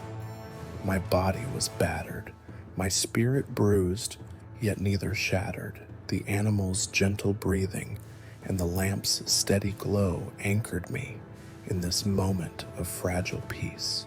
And as the night folded around us, I resolved to rise with the dawn, to face the world again with the same stubborn determination that had carried us through the storm's heart. For now I would rest in the living warmth of this small refuge, clinging to life body aching, but spirit unbroken. Dawn broke in muted tones of gray and pale gold filtering through the torn clouds overhead like a hopeful whisper. I stirred beneath the battered plank muscles, stiff from the night's vigil. The lamp's flame had guttered before sunrise, but enough residual warmth lingered in the blanket-lined nook to coax me upright. I cracked my wrist, testing movement, before stretching the stiffness from my back. The animals, Luna Midge Scout, and the 3 hens shifted in their makeshift shelter, rousing from uneasy sleep. Their soft bleats and clucks felt like a living alarm urging me onward. I stood brushing stray hay from my coat and peered out at the transformed landscape. The tornado's path carved a raw scar through the prairie, flattened corn stalks, splintered fence posts, and the skeleton of the barn jutting at odd angles. A thin haze of dust hovered above the wreckage, lifted by a gentle morning breeze. I took a deep breath, letting the cold air sting my lungs, and approached the lean-to. The animals looked to me for direction, their trust a weight and a gift. My first task was water. The canteen I carried held only a few swallows left, and the animals needed hydration. I retrieved the empty jugs from the cellar trip, now resting near the farmhouse's side door, and shouldered them. The nearest well lay at the edge of the property, its hand pump spigot still intact beneath a twisted because of fencing. I led the animals there, each step echoing across the flattened ground. At the well, I dropped the jugs and pulled the pump handle. It groaned, then caught, drawing up water that sputtered into the buckets below. I filled both 5-gallon containers, feeling the weight slide onto my shoulders as I lifted them back. The morning light glinted off clean water, a promise of renewal. I guided the animals back to the lean-to, pouring fresh water into plastic bowls I scavenged from the coop debris. They drank eagerly, heads bobbing, and I watched their thirst slake, knowing it meant they'd regained strength. Next, I checked feed. The scattered hay bales from the barn's collapse lay damp and scattered. I found 2 half-intact bales cushioning a fallen beam and dragged them near the shelter's entrance. Midge and Scout nickered when I fluffed the hay into a tidy mound, while the hens pecked at stray grains I'd scattered. I wished I had more feed. Grain sacks had torn in the barn collapse, but this would tide them through until I could retrieve more from the workshop. A distant hum caught my ear. I froze, listening. Was that an engine? True enough, a small pickup appeared on the dirt road, and panicked volunteers emerged from its cab, carrying tarp rolls and emergency gear. Relief surged through me. Help had arrived. I raised an arm, waving until they noticed the ruined shelter. The truck screeched to a halt, and 2 figures raced toward me. It was Maria, the nurse from the church, and another volunteer named Ethan. Maria called out, "Harper, there you are. We've got supplies in a cart. Are you all right?" My ribs flared with a sharp pang, but I nodded. Still standing, I rasped. Ethan set down a jerry can of water and a sealed sack of grain. We brought more feed and blankets. We're checking every homestead this side of town. Looks like you've done a remarkable job holding the fort. I gave a tired smile. Couldn't have without this crew. I gestured to the animals. Maria placed a warm smile and draped an extra blanket over their backs. "We'll help rebuild," she said. "Go get yourself some rest and medical attention." I hesitated. Responsibilities tugged at me, but the animals were tended and medical aid was overdue. I nodded and allowed Ethan to fill a bucket with fresh water. Maria handed me 2 bandages and antiseptic wipes. "Let's clean up that calf wound and your side," she said gently. We worked together under the dawn's soft light. She cleaned the scrape on my calf and wrapped it in sterile gauze, then helped me peel off the soaked jacket and apply a compress to the bruise across my ribs. Each touch was both clinical and compassionate, a reminder that survival meant caring for both body and spirit. The antiseptic stung, but I welcomed its cleansing promise. Once done, Maria insisted I ride back to the church hall for a proper meal and to see the medic. I climbed into the truck's passenger seat, grateful for the warmth of the cab. The animals watched as we drove off Luna's head, lifting in recognition before she settled back into the shelter.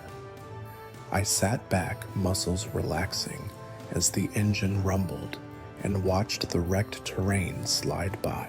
At the hall, the sanctuary had become a hub of rebuilding volunteers, mended windows, hauled debris, and organized food. The smell of hot soup drifted through open doors. A medic approached, clipboard in hand. "Harper, good to see you made it back," she said, guiding me to a fold-out chair. "Let's check those injuries." She inspected my rib bruise, pressing gently to test for fractures. I winced, but she shook her head. "Just deep contusion. Rest and ice. Your calf will heal with that dressing. Here, take these painkillers and try to keep weight off it." I nodded, accepting a couple of pills and a bottle of water.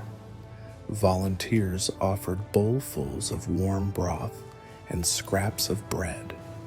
I ate slowly, savoring each spoonful, the salt, the warmth, the sense of being nourished. Around me, laughter and chatter rose as neighbors greeted one another, exchanging tales of survival and relief. Feed and water for the animals would be delivered here soon. The EOC had arranged it. Repairs on my barn would follow. As I sat in the bustling hall, I allowed gratitude to wash through me. I'd fought through the tornado's wrath, shielded those in my care, and survived. Now, aided by community and charity, I could begin the long journey of rebuilding. I closed my eyes for a moment, breathing in the hall's comforting mix of candle wax soup and hope. The storm had stripped away illusions, but it had not stripped away solidarity or resolve. Leaning into that truth, I finished my soup and stood ready to contribute once again to this shared task of restoration. I stood in the church hall's foyer, the warmth of the heater pushing back the chill in my bones. My ribs still throbbed, but the medic's reassurances and a hot bowl of broth had steadied me. Outside, the sky was clearing, ragged clouds drifting east, revealing pale morning light. It was time to repopulate the streets with hope. I gathered my jacket, slung my weathered backpack over one shoulder, and stepped out into a world remade. The sidewalk was littered with broken glass and splintered wood. Neighbors clustered on lawns, assessing damage and offering quiet prayers. My first stop was Mrs. Jensen's house, just 2 doors down. Her fence was collapsed, and her rose bushes lay trampled beneath a fallen eave. I climbed the porch's half-broken steps and knocked on the door frame. Through the cracked window, I saw her trembling silhouette. "Mrs. J, it's Harper." My voice sounded hoarse even to me. She opened the door, eyes red-rimmed hair dusted with drywall powder. "Oh dear, you look hurt," she whispered, reaching for my arm. "I'm okay. How are you holding up?" She waved me inside. The living room's china cabinet lay in shards on the carpet, photographs strewn across the floor. She sank into her favorite armchair, clutching a blanket around her shoulders. I hid in the hallway closet when the window shattered. I thought I'd never breathe again. Her voice trembled as she exhaled. I knelt beside her. "You're safe now." The church hall's set up. They're giving out food and blankets. I rummaged in my pack and produced a fresh bottle of water and a protein bar. "Here, something to eat." She accepted both with shaky hands and managed a small smile. "Thank you, Harper. You saved my spring garden." Tears glimmered in her eyes. We circled the room together, gathering her most precious items, framed photos, her knitting basket, a small wooden music box. She tucked them into a cardboard box I'd salvaged from the hall's supplies. "We'll rebuild," I assured her. She nodded, bracing herself around hope. Next, I headed south down Main Street. The Thompsons' house had lost half its roof. Rain had seeped through last night, forming muddy puddles on the hardwood floor. I climbed carefully over a fallen beam and found Mr. Thompson trapped under a collapsed ceiling joist. He was conscious, but pinned, sweat beading on his forehead, even in the cool morning air. "Harper, I tried to crawl to the closet, but..." His voice trailed off. I assessed the beam's weight and found a crowbar leaning against a windowsill. Straining every muscle, I wedged it under the joist and pried upward. With a final heave, the beam shifted enough for him to wriggle free.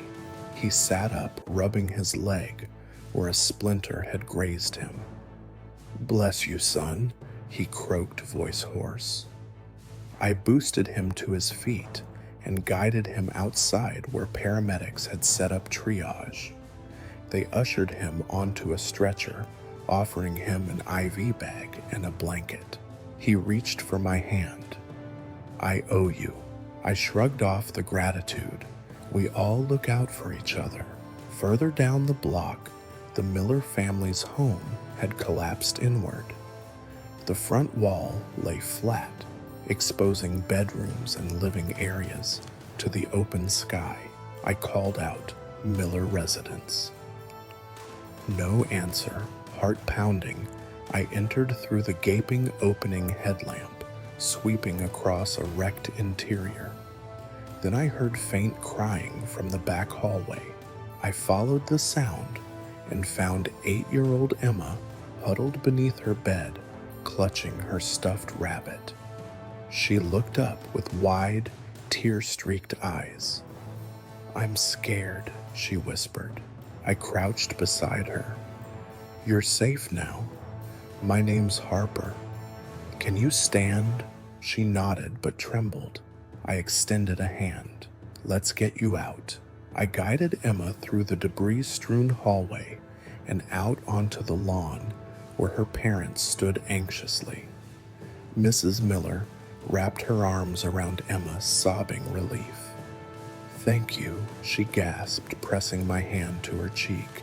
I moved on door to door, checking in on everyone. At the Ramirez house, they'd set up a community gathering point in their driveway, passing out coffee and blankets. I helped carry firewood still intact from their yard and passed around warm mugs. In the Sanchez home, an elderly couple was too dazed to move. I escorted them to the church hall in my truck, making room for their cat carrier in the back seat.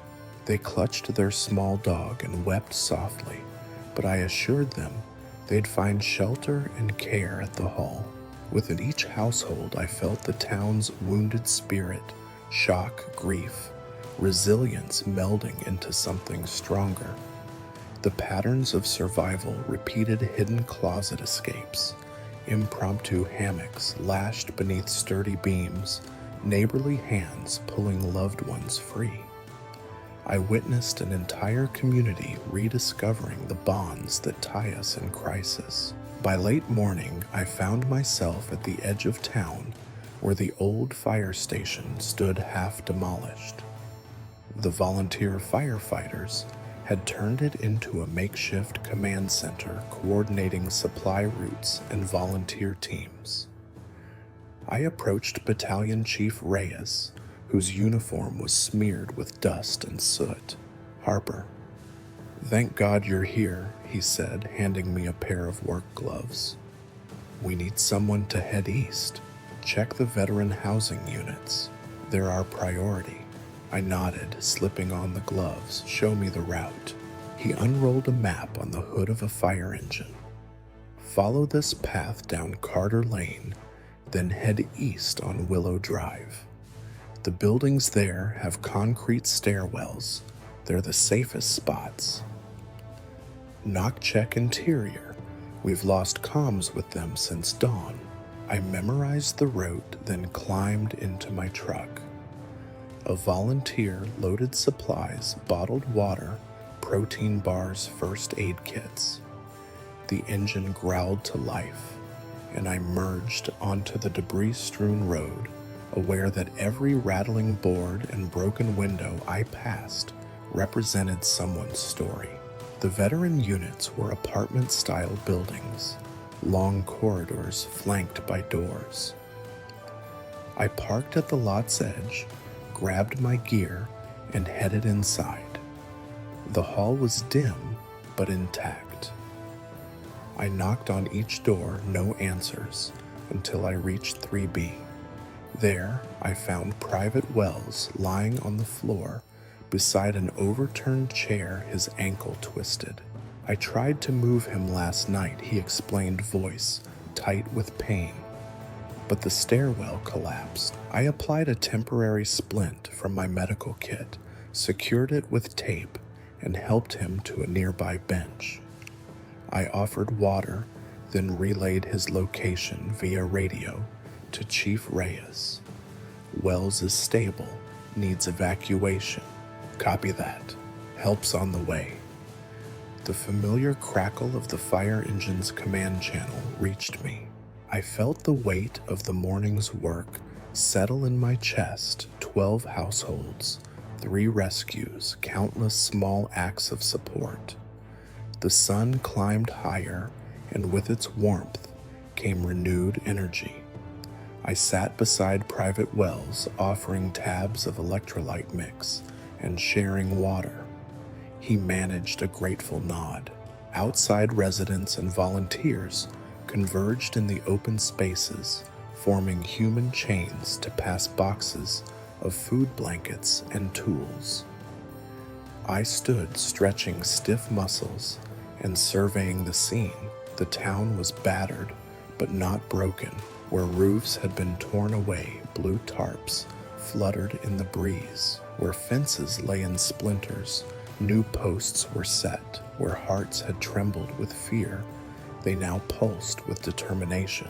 I radioed Chief Reyes' sweep, complete through 3B. No further casualties. "Next assignment," he replied. "Great work, Harper. We need you back at the command center to plan supply distribution routes. On my way." I climbed into the truck, eyes on the road back. As I drove past shuttered storefronts and makeshift tents, I felt a surge of pride in Clearwater Prairie's spirit.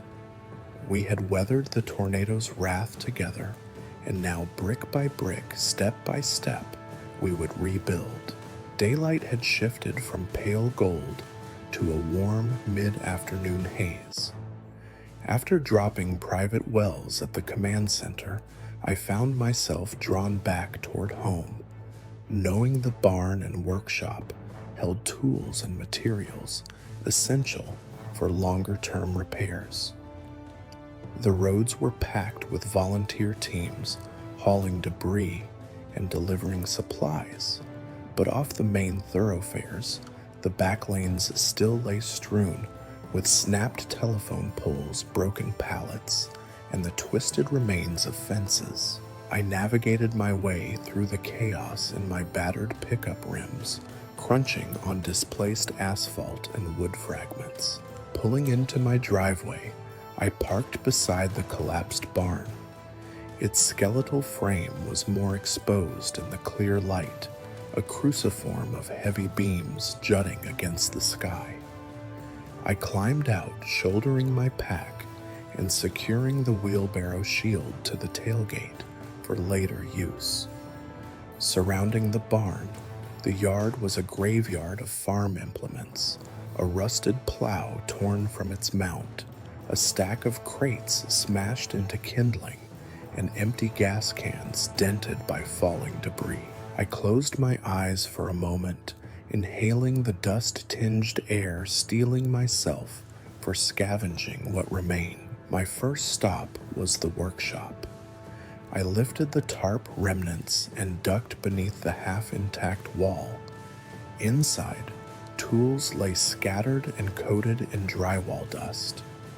I located the heavy-duty tool chest along the back wall and hauled it into the open air.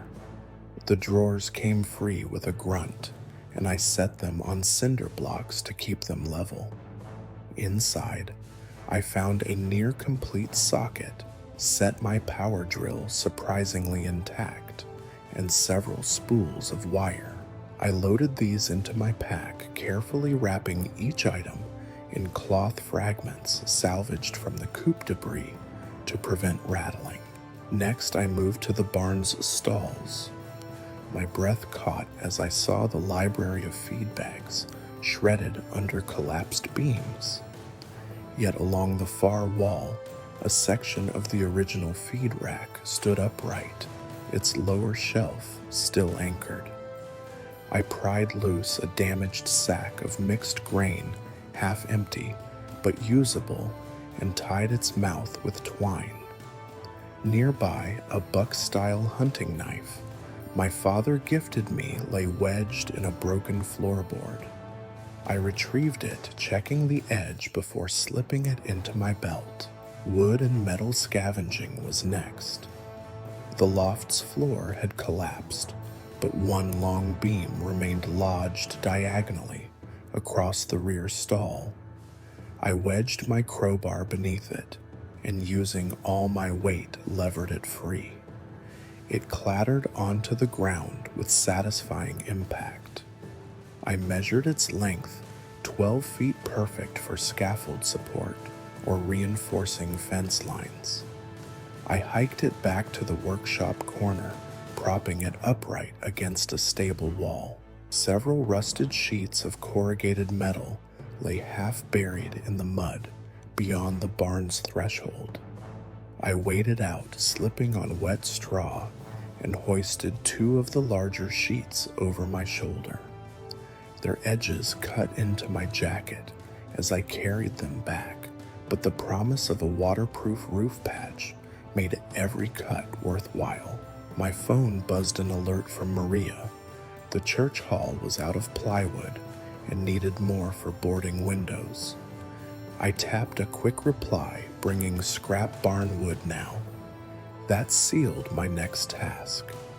I scavenged planks from the barn's side paneling, focusing on thicker sections less likely to splinter. Each board required prying nails and elbow grease. I stacked 8 planks on my pickup's flatbed, then retrieved a roll of galvanized nails from the workshop and tucked them into a canvas pouch. Finally, I returned for the animal's newer lean-to site. The goats had moved to a communal pen at the command center, but I wanted to stabilize my home base before fully relocating them.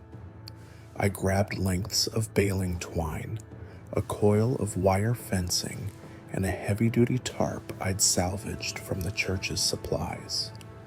Layering the metal sheeting first, then stretching the tarp overhead, I anchored each corner with nails and secured the wire around fence posts for extra tension. The lean-to now offered a dry, sturdy shelter for future storms. With the essential tools, materials, and animal provisions secured, I climbed back into my pickup, now loaded like a homesteader's mule, and struck out for the church hall. Along the way, I paused at the command center to drop off the plywood and barnwood.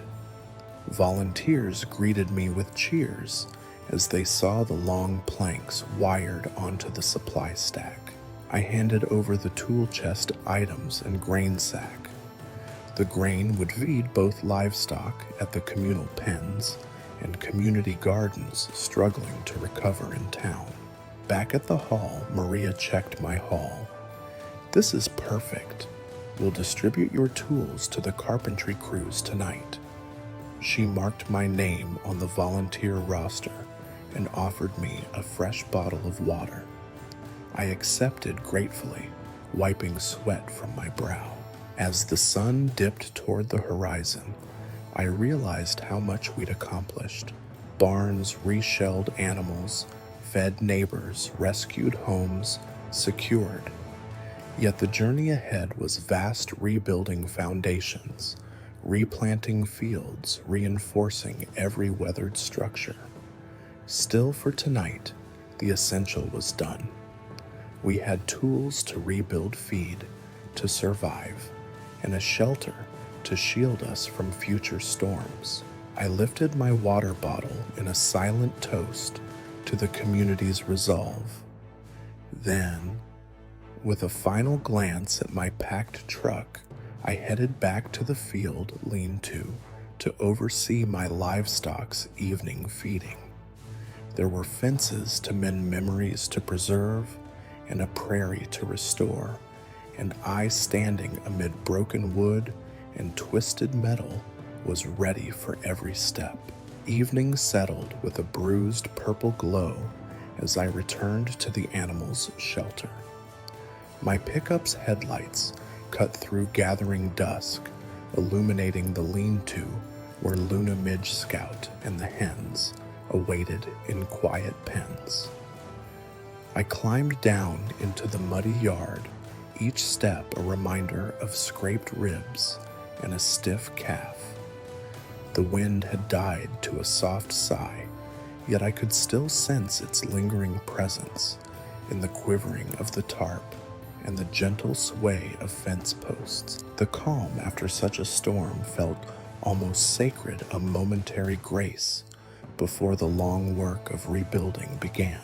I crouched beside the pens, scooping handfuls of grain from the burlap sack Maria had delivered. The goats bleated eagerly, their ribs showing faintly beneath matted coats. I poured feed into the trough, watching as they clustered to feast.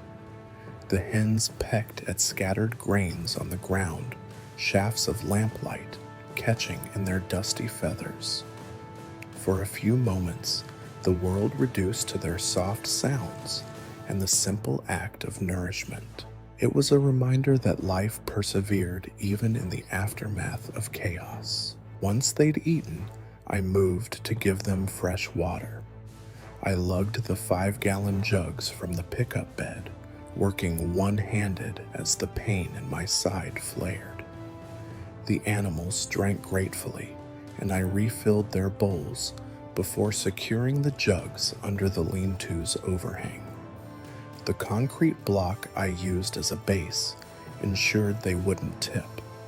Then I checked the fencing, reinforcing a loose post with the wire fencing and baling twine. Each knot tied was an affirmation. These animals in this land would not be abandoned. With the evening chores done, I stepped back and surveyed the scene. The field lay flattened, the tornado's path scoured of color. Off in the distance, the farmhouse and workshop stood like weary sentinels, missing shingle scars on every roofline. The church hall's steeple, once towering, now leaned gently, a testament to resilience. Even the command center's tent lines fluttered in the hush volunteers' lanterns, flickering as they prepared for tomorrow. A weight settled in my chest as the reality of the aftermath pressed in. I thought of the families I'd visited today, their homes shattered and lives upended. I thought of the Miller child's tearful face, the pinned neighbor in the Thompson house, and Mrs. Jensen's shattered photographs.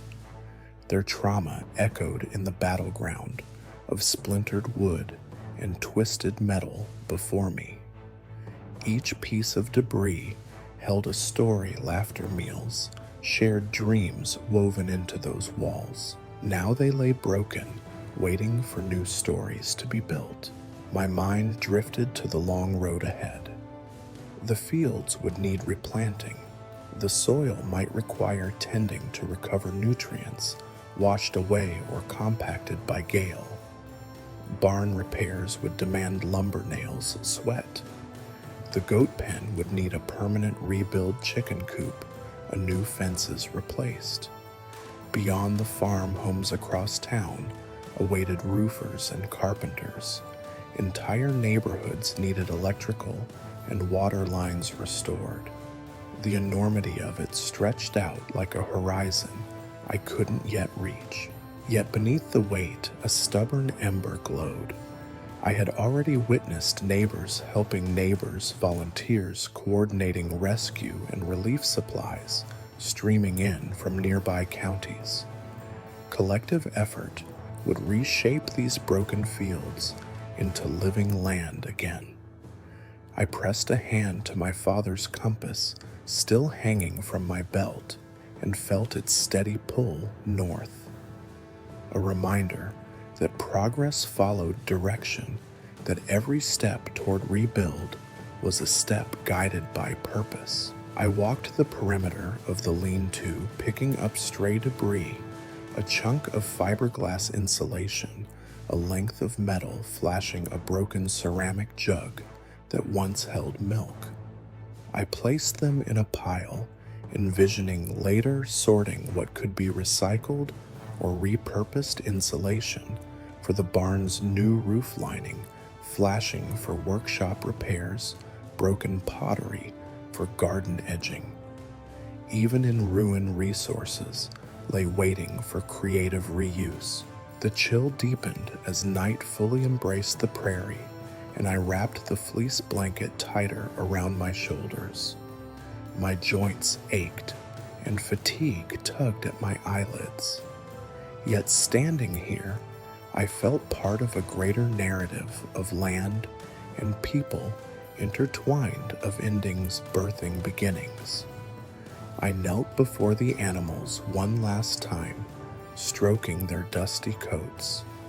Tomorrow, I whispered, we begin again. I rose-pocketed my notebook and pen and switched off the lamp. The lean-to's interior dimmed, leaving only the moon's pale glow to guide me. I glanced once more at the farmhouse silhouette, then walked toward the workshop door where a lantern burned low. Inside, tools lay arranged: hammer saw, drill chisel, all ready for the dawn's first light. In the quiet that remained, I let the day's weight settle, but not overwhelm. Each act feeding, fortifying, tending wounds had been a step toward recovery. I unlocked the workshop door and stepped inside, lantern in hand. The scent of sawdust and oil reminded me of creation of things made whole. I set the lantern on the bench, ran a hand over the power drill's smooth casing, and closed my eyes for a moment. Beneath the raw ache, I felt purpose quiet, unyielding, a call to rebuild with the same hands that had fought for survival. I would honor every shattered memory by reconstructing new spaces for laughter and life. And though the tornado's shadow would linger its path marked in the land, it would also mark the strength we found in each other. I extinguished the lantern, plunged the workshop into gentle darkness, and stepped back outside. The animals' pens were silent now, the field hushed, but for the whisper of grass in the breeze. I took a deep breath of cool night air, tasting hope in its depth. With one final glance at the scarred earth, I turned toward the farmhouse, each step echoing resolve. The long night ahead would carry thoughts of tomorrow's tasks, but for now I carried within me the knowledge that love for community, for land, for life, would guide every nail driven, every seed planted, every board raised in the days to come.